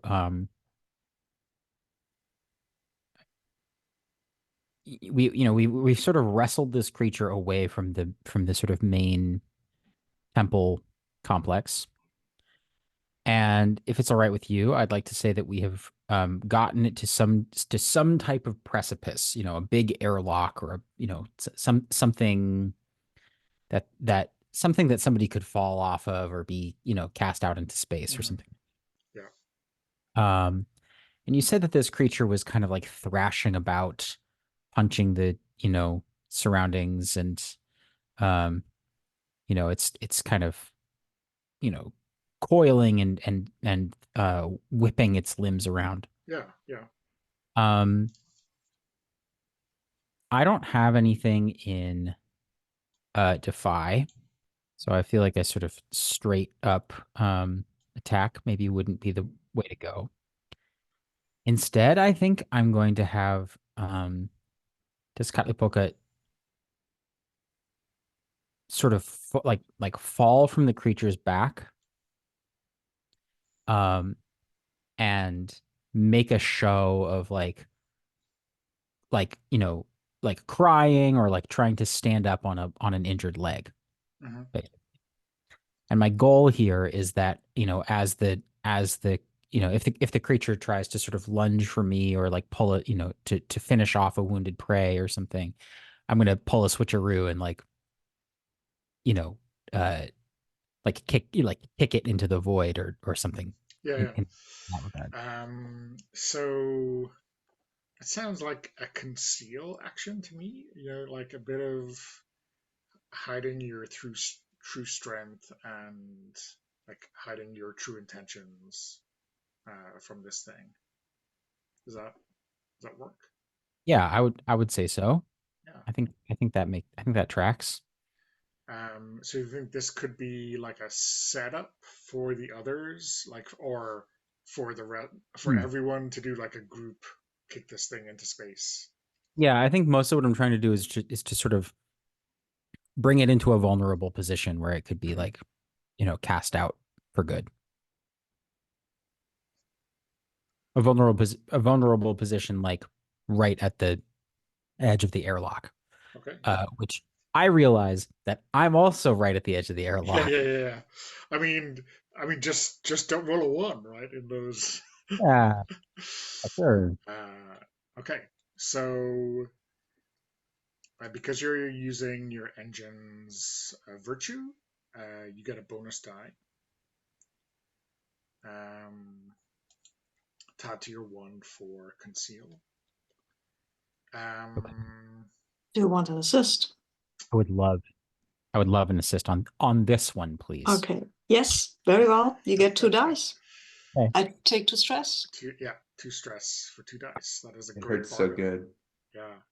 So, Lovely. what does this look like when we see Apogee helping Redshift? Like, how do we get a sense that this is like, oh, I'm so good, I can help you in ways no one else can?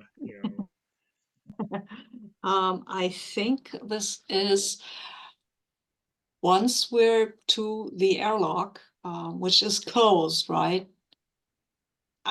Yeah. I might just and maybe the thinking was that somebody will open it, and maybe that's what Apogee does, but in typical Apogee fashion, by just blasting through the wall, basically. That tracks with you? Sure. I mean, maybe we have some like emergency bulkheads, but I really like the Bulkheads, schmuckheads. yeah. I mean, there's nobody here, right? If I wouldn't do that if anybody was here. If somebody was here and could be endangered by me smashing through the airlock, I imagine that airlocks have some sort of protection. Then I wouldn't. Then I would first punch the security button before opening the airlock the old-fashioned way. But I like a little flash here. On the other hand, what I also could do to assist you, because you're trying to get it somewhere where it's going, I could just harry it. I'm close to its mouth. I still got the rest of the relic stuck in, and maybe I could just hurt it so it doesn't pay really a lot of attention. But Yeah, that would I think probably. You might still be grabbed by this thing, right? yeah So I'm still grabbed by this thing, so I'm just kind of helping you by staying where I am, and yeah. I think you could probably do multiple things, right? So maybe like you can help shove it in the right direction to get it moving, Yeah. and then also like shoot that control on the airlock to open it as you go by it or whatever. There's plenty of exciting things. I think the thing we want to be careful of is that it's not still grabbing you when it gets sucked into space. Yeah, that would be nice. Although I mean, my engine can survive in deep space, yeah, right? for sure. Yeah. It's just like then you'll be out there and going away from home. Yeah. So please don't roll too badly. So this is the setup to get it next to the airlock, and then the Mhm. group action next time will be to kick it out, right? Sure. Mhm. Okay, Okay, so I think you got 4 dice, Ian, which is, nice. good as these things go. Don't say anything. Here I Who, go. me? I rolled a 6.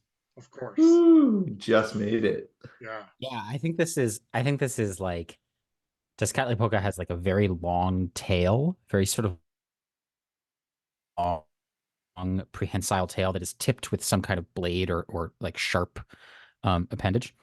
And I think this is like, as the thing gets closer, the jaguar is like digging its claws into the deck, um, wrapping its tail around one of the creature's appendages and like rolling out of the hangar or like onto the exterior of the ship, like hanging on by its claws to try to pull the creature as close to the ledge as possible. Okay.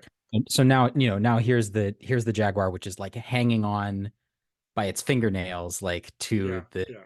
you know, I think maybe because you got a 6, I think it's kind of bounding. It's in this open space now, maybe like a civilian hangar or something like that. It's like one of those legs is gone, but maybe now it's like a 4-legged starfish and it's like going for you, and it kind of leaves go of apogee to build up speed, and then like cool. the airlock opens right in front of it, and we're at Right. our And moment of now I truth. imagine it's like using all of its limbs to like hold on to the interior to try to like keep itself from being torn out into the Yeah. void. So, group action. What do we think this is, and who is leading it? Feels like a defy. Defy? I don't have any defy, but that's what it feels like. We're Yeah. defying its allowance inside of our home. Yeah. Okay, so I guess everyone is gonna roll. Sorry, Matt, did that sound like Horizon is leading? Yes. Yeah, okay. You're the one with the most stress to give anyway, so that's fine. And I'm the least embattled right now. Yeah. So I guess everyone rolls Defy. You can push yourself if you want to. You can spend a link from your engine if you want to. Seems like a good time to push. I'm pushing. I don't have any links, and this is certainly not serene, so I'll be rolling with 1 die. Yeah. Okay. I can push myself and use a link. Yes. Cool.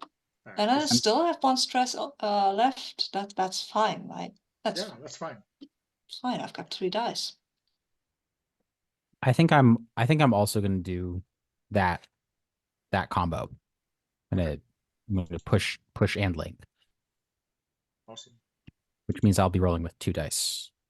Is Redshift hanging on outside of the station? Is that what you said? You baited it outside? Yeah. Okay. I have a trend. The jaguar has like 2 claws on the inside, like, on the ledge of the airlock, 2 claws like gripping on the outside of the ship, and the tail is like wrapped around the creature and is like pulling it outward. Yeah. Oh, I want to use my transcendent ability, but I'm not sure if it feels right in this moment. So maybe we'll just roll it up. Okay. Okay, so let's everyone roll. Oh, it sounds so good and dramatic. So You're what gonna I can remove do is someone when I from the when flow I of push, time? yeah, I want to remove an ally from the flow of time because you're in danger, and I know best because I can see all futures, and we can't lose you, Redshift. You're too important. But I imagine this would hurt very much because you're trying to make a name for yourself and be a proper pilot. Um, Like I said before, chain of command. So what Captain says so. does what does remove them from the flow of time mean? That they're like in stasis, unable to be affected or affect? I think that there's a brief like prismatic shimmer around Tezcatlipoca and Redshift, and the two of them are sent briefly to the Ice Age. Um, you're just like for a few seconds, you're just in like a howling 120-kilometer winds, frozen world, and you're safe, or so um or so Horizon thinks. And this is Horizon. I think this is like a toxic trait of thinking because they know so much, they're the captain, they can exert control in this way and take away your autonomy. And they've sworn not to do that with Jet, but they're certainly doing it now with Redshift. How do we think this affects um, Redshift's like impact on this group action? Is it like momentary, like just at the moment of most danger, or is it like sit this one out, Redshift? Could I take a poison promise that Redshift is not involved? That's kind of a die for die, but it has dramatic implications. Yeah, but I'd like to have Ian roll something really because it's group action. So maybe he gets pushed away at the point where he has already given this thing some momentum. Yeah. I want to know if Iris knows Redshift's true identity.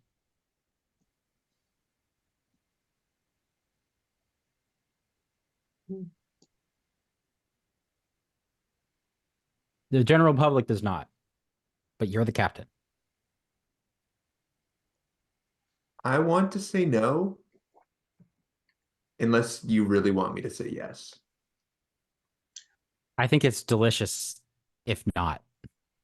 Do I you think so think it could too. be no until you take her out of the flow of time and then you do see her true identity? I think it could be. I think it could still be a juicy reveal in another episode or two. You don't I have that many like. other. This is good. I said one or two because Yeah. there's one or two left. So do you think that is how you'd want things to proceed, Ian? I think that's interesting. It certainly is. It certainly is. Yeah, maybe I haven't done this before. Um, and maybe there's something about taking someone out of the flow of time that in some way connects you to them. Um,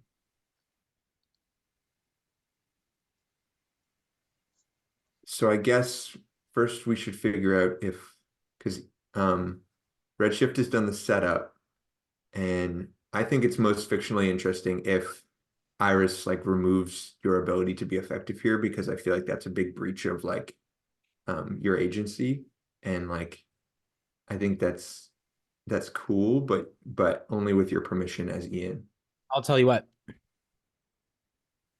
I'm going to say that Cordelia um, is going to do something rash, and she would say heroic, but it's going to be something like letting go of letting go of her grip on the ship in order to like slash at the creature's legs or something to try to get it to let go, which is going to put her at like real danger of um drifting off into the void. Awesome. Because she didn't launch from the launch tube, she doesn't have the like, you know, the afterburners or anything like on Tezcatlipoca. Like she's at real risk of just like falling into deep space right now. Yeah. So, Awesome. if it's okay, I'll roll as part of the group action, and then depending on the results of that, we'll see how it goes. Yes, I think that's a great way to proceed. Okay. Um, everyone roll if you can remember how many dice you accrued. Yeah. I should be rolling with 2 dice because I'm starting with none for Yeah. Defiant. Oh, wow. I rolled really bad. Okay. Please roll better. Ooh, I rolled a 6. Ooh. Okay. I almost wish I didn't, but I'll take it. So, Matt, you take 1 stress for Apogee's terrible roll. Yes. So yeah, Sorry. it's only 1 stress. It doesn't. I've seen worse. So yeah, you kick this thing out. Why don't you describe how that works, and then maybe we can cut to see how Redshift kind of deals with that intervention and close brush. So Ian, you had said that Tezcatlipoca like releases its hold just to get a few good swipes in to loosen the grip on the door. Yeah.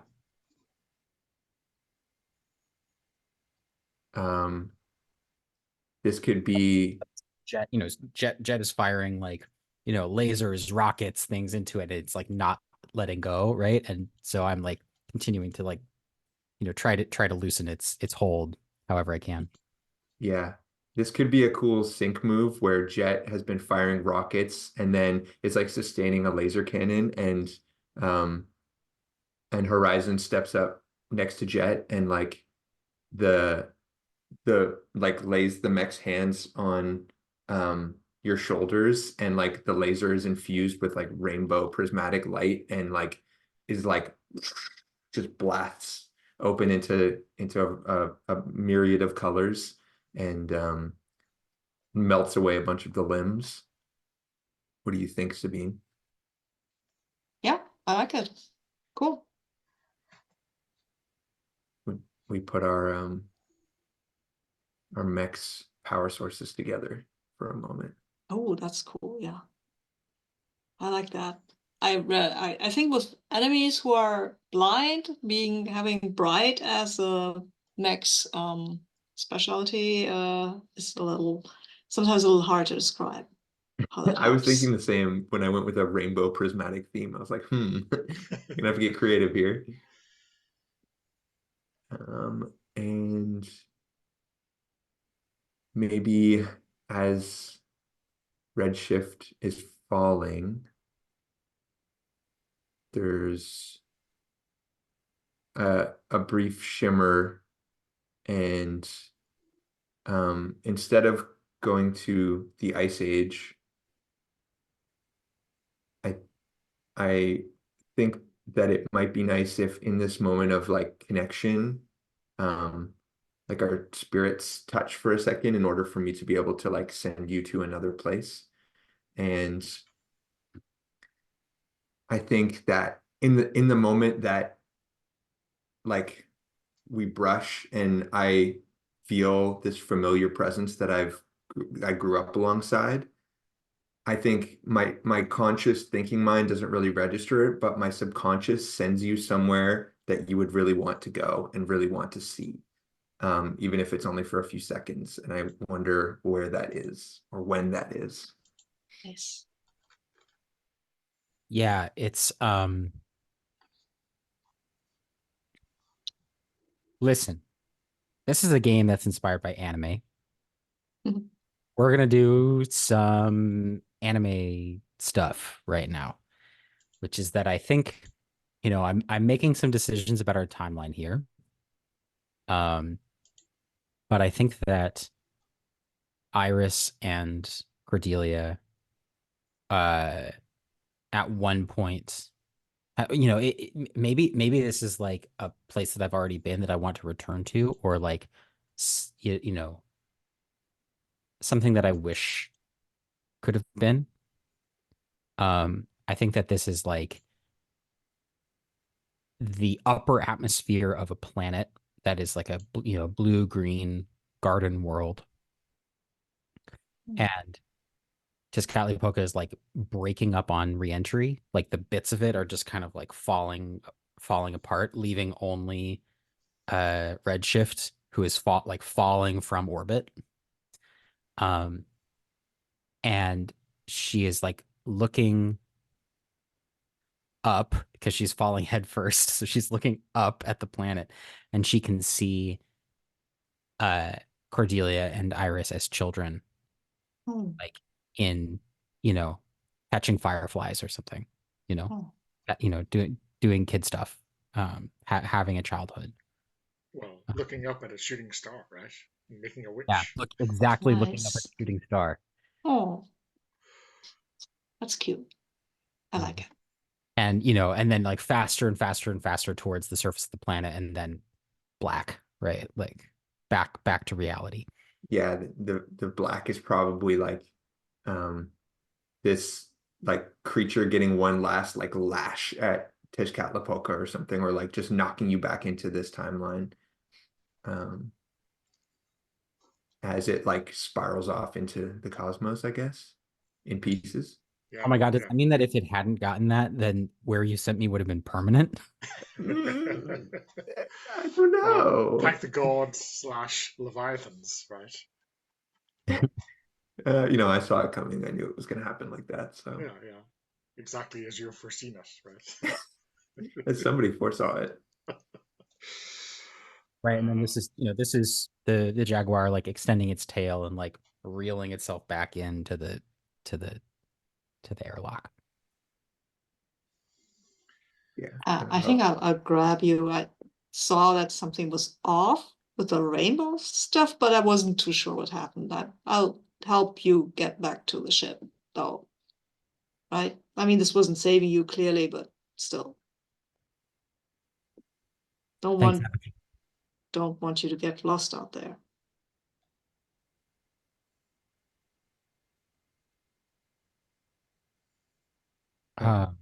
I think if we're at I mean, you can tell me what stage of the game we're at here, Donna.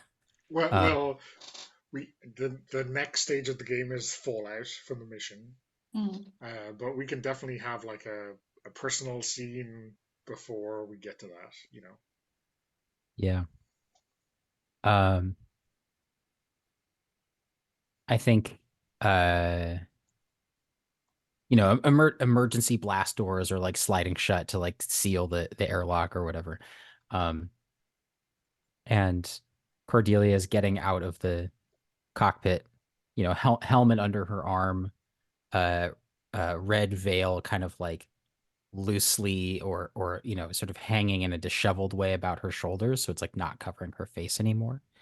And she's looking up at Luna with almost like a sulk, her sort of lip, extended, like looking up at you defiantly.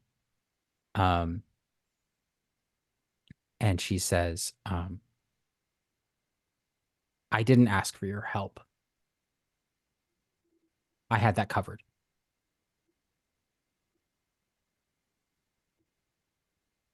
And I think Luna's torso opens up, and in contrast, um,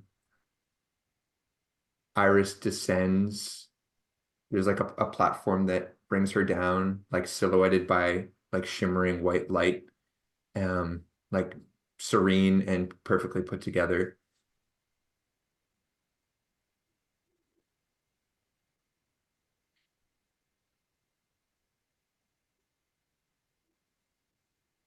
And she says, sometimes it's not about asking.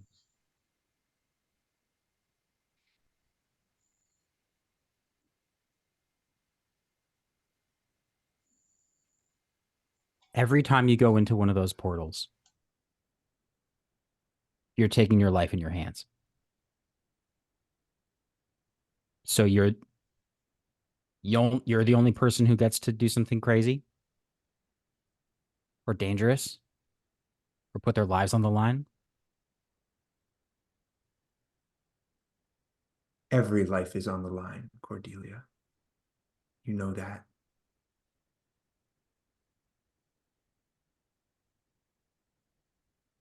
That's why I go into those portals. you're not sending every life to wherever that was.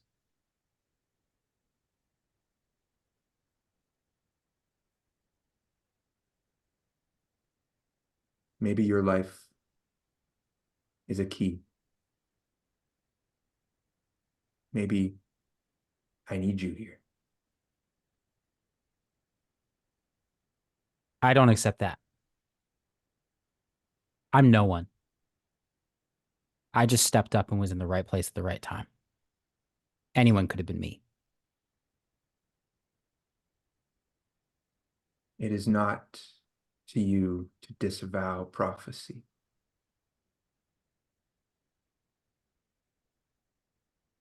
At this, she turns on her heel and she storms out.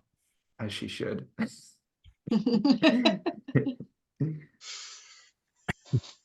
I think this is when Apogee steps up to you and says, Iris, was this important?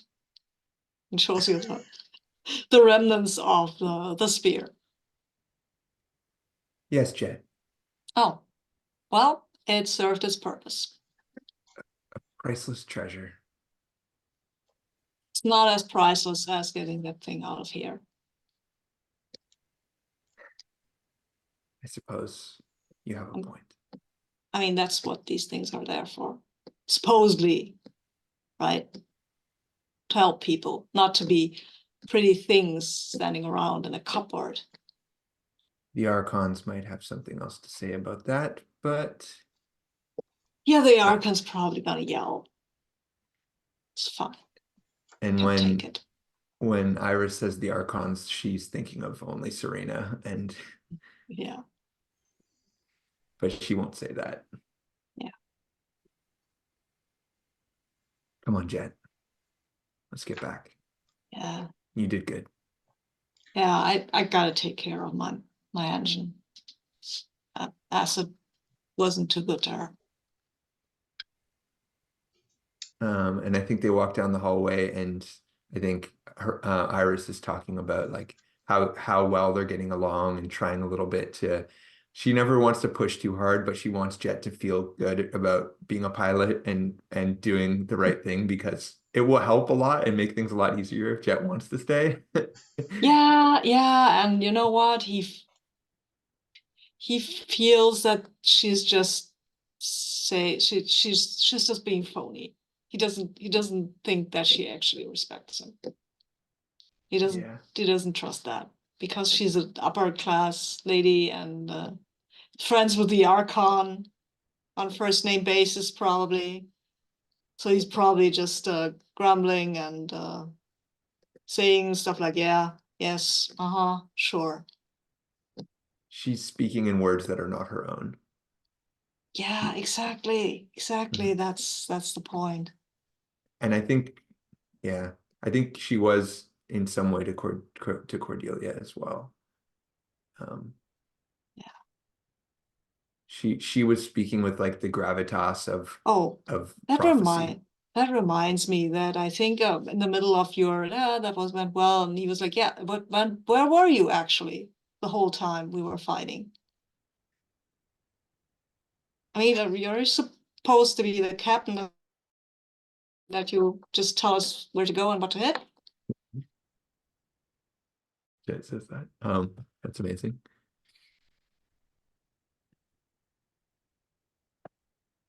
And he's trying to get any kind of reaction that is Yeah. not the prescribed thing for you to say. There's a lot at play, Jet, in these fights, and it's not all what you can see or what you can shoot with your guns. Your many, many guns. Yeah, could have used some more actually, but I guess if there is some hidden thing that needs to be fought for, we'll let you do that.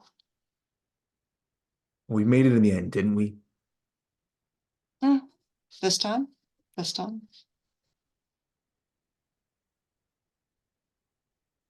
Next time too, she says, like, you know, having a feeling of what's going to happen next time.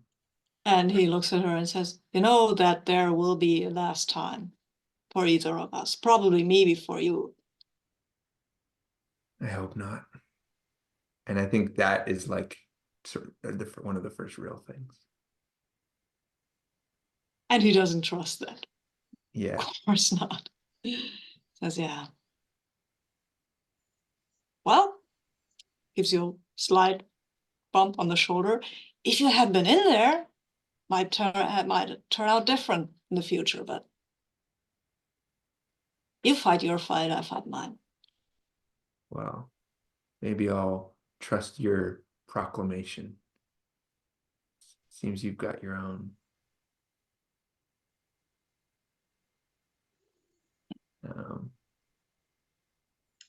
Okay. Yeah. There'll be plenty of time for recriminations, mechanical and otherwise, in the Yes. obligation and downtime phase, right? Yes. Let's jump through Fallout. So, so the adversary is at tier 2 because I rolled a crit at the start of the session when we saw how complacent the Bastion was. So that was 5 segments.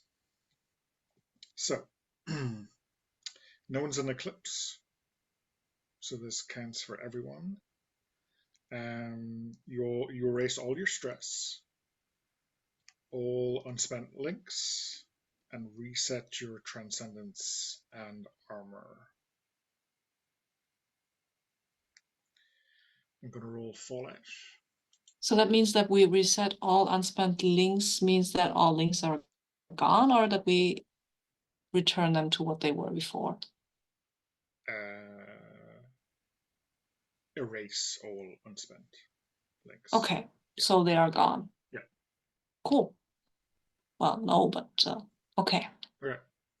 So I'm going to roll and see how it goes. There you go. There's the 3s and the 1s. So that is strife breaks out in the Bastion. I think this is the strife of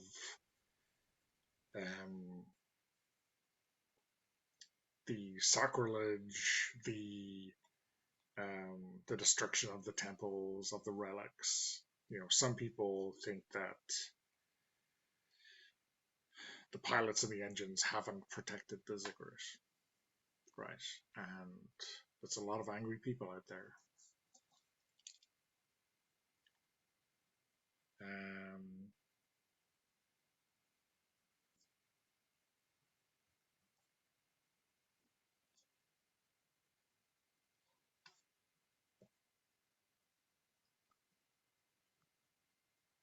How does this make people feel? Do we think maybe just a setup for next week? Do we think we have an inkling of how this is going to make life difficult for Iris?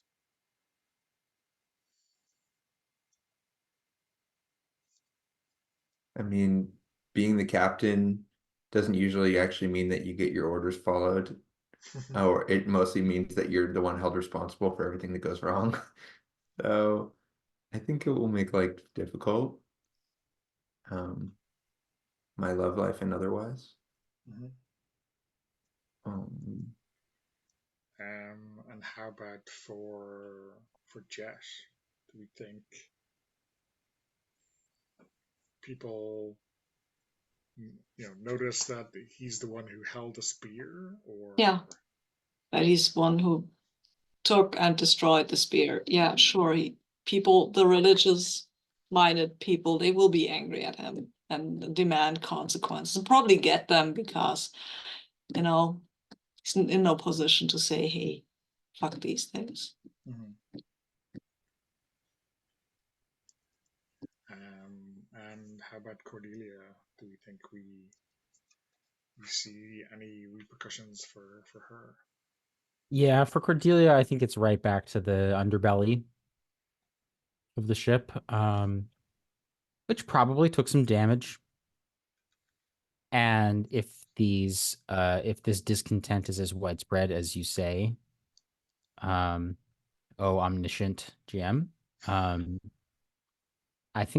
don't think that there's like actually a strike or like a work stoppage or anything, but I do think that a lot of people are just like not at their posts because they're going off to demonstrate their anger. And so I think, Cordelia has even more work to have to deal with. And I think that also she, sure, she's in her early 20s, but in some ways she's like a little bit emotionally underdeveloped. I think that, when somebody asks her what she thinks about all of this, I think she's going to say, it's stupid. It's a stupid system. It was a stupid system in the first place. And in the past, she's been one of like the big engine boosters. Okay, awesome. So let's quickly do XP, and then we can do our debrief. So let's start with the series XP. For each item below mark 1 XP or 2 XP if that item occurred multiple times. Successfully carried out a mission from the series list. You defended the last bastion, right? Struggled with your place in the world and protect the last bastion.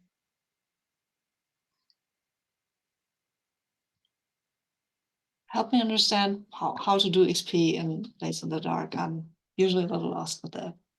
So we're doing XP for the series. So there's Okay. like the group first. Okay. Oh, so there's the XP track. I found it. Yeah. Sorry. So there's like 4 prompts here, and basically we do 1 XP if it happened, and like 2 XP if it happened more than once or really significant or whatever. So do we think he struggled with your place in the world as a group? I would say big yes. Yeah, especially in the end. Yeah. Do we think really big yes, like 2? Well, I'm not gonna be we did certainly like, defend. We did certainly defend the bastion. yeah, And we're in a 5-part series. yes, there's that. So let's mark it twice. Reveal the tragic history of the Bastion, Leviathans, and engines.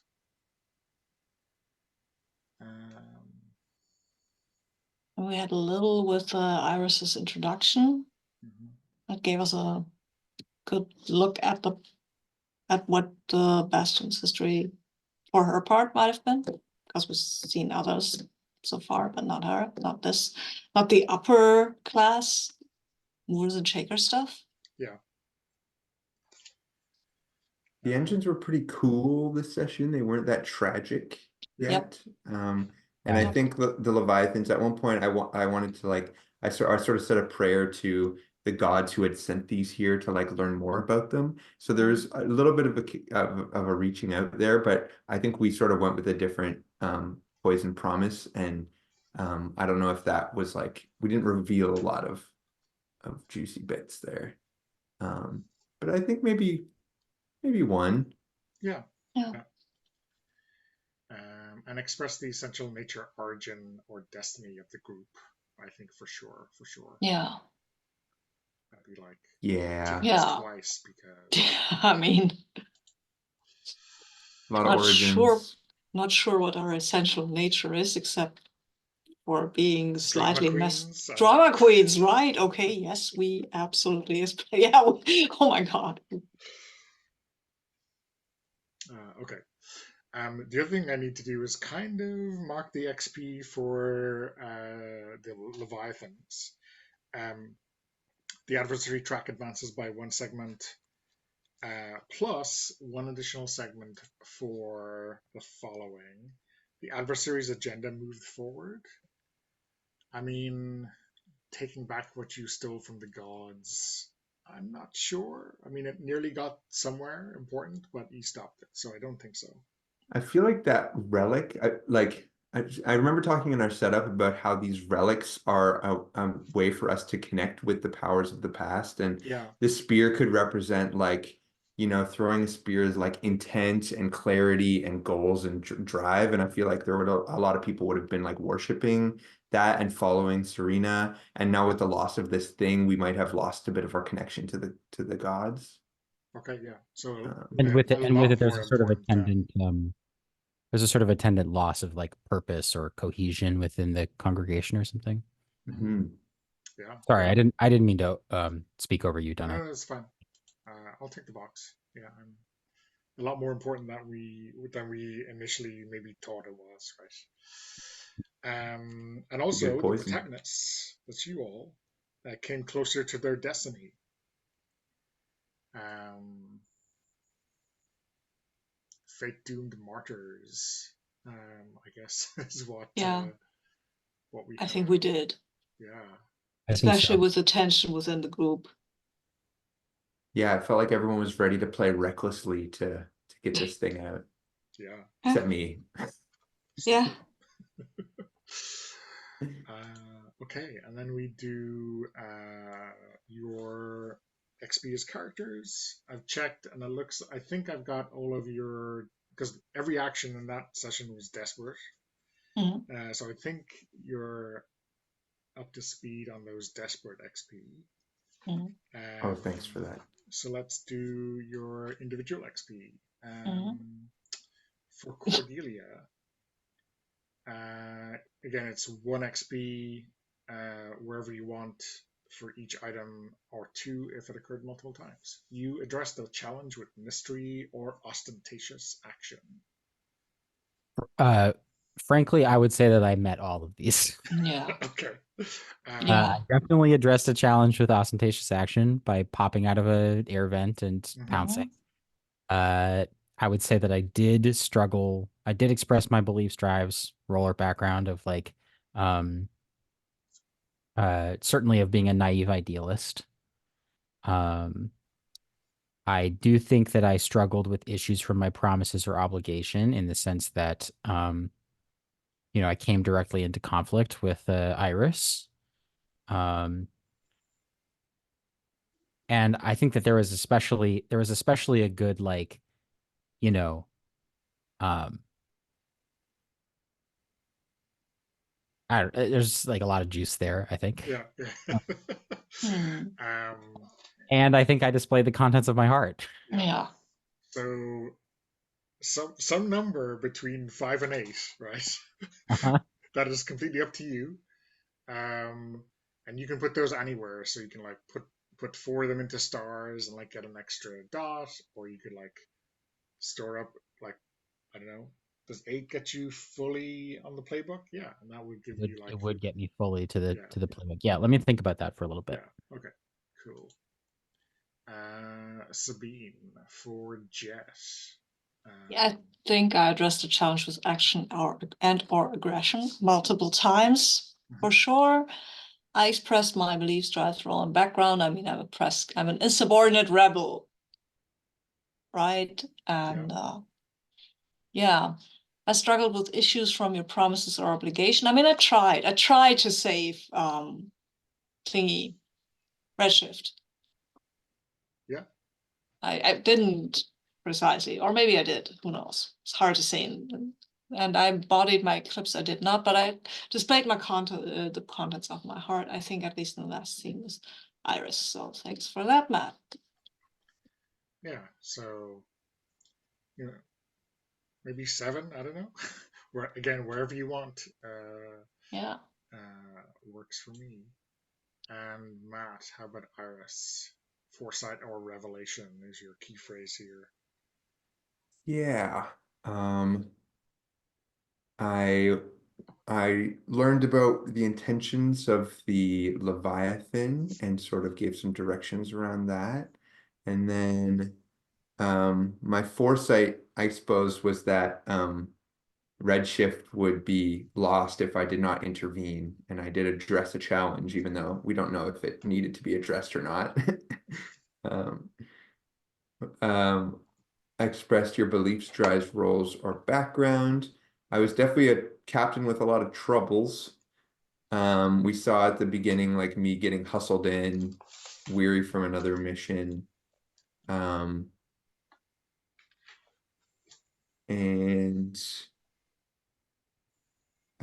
we got learned some at the end of the session with the conversations I had with the other characters.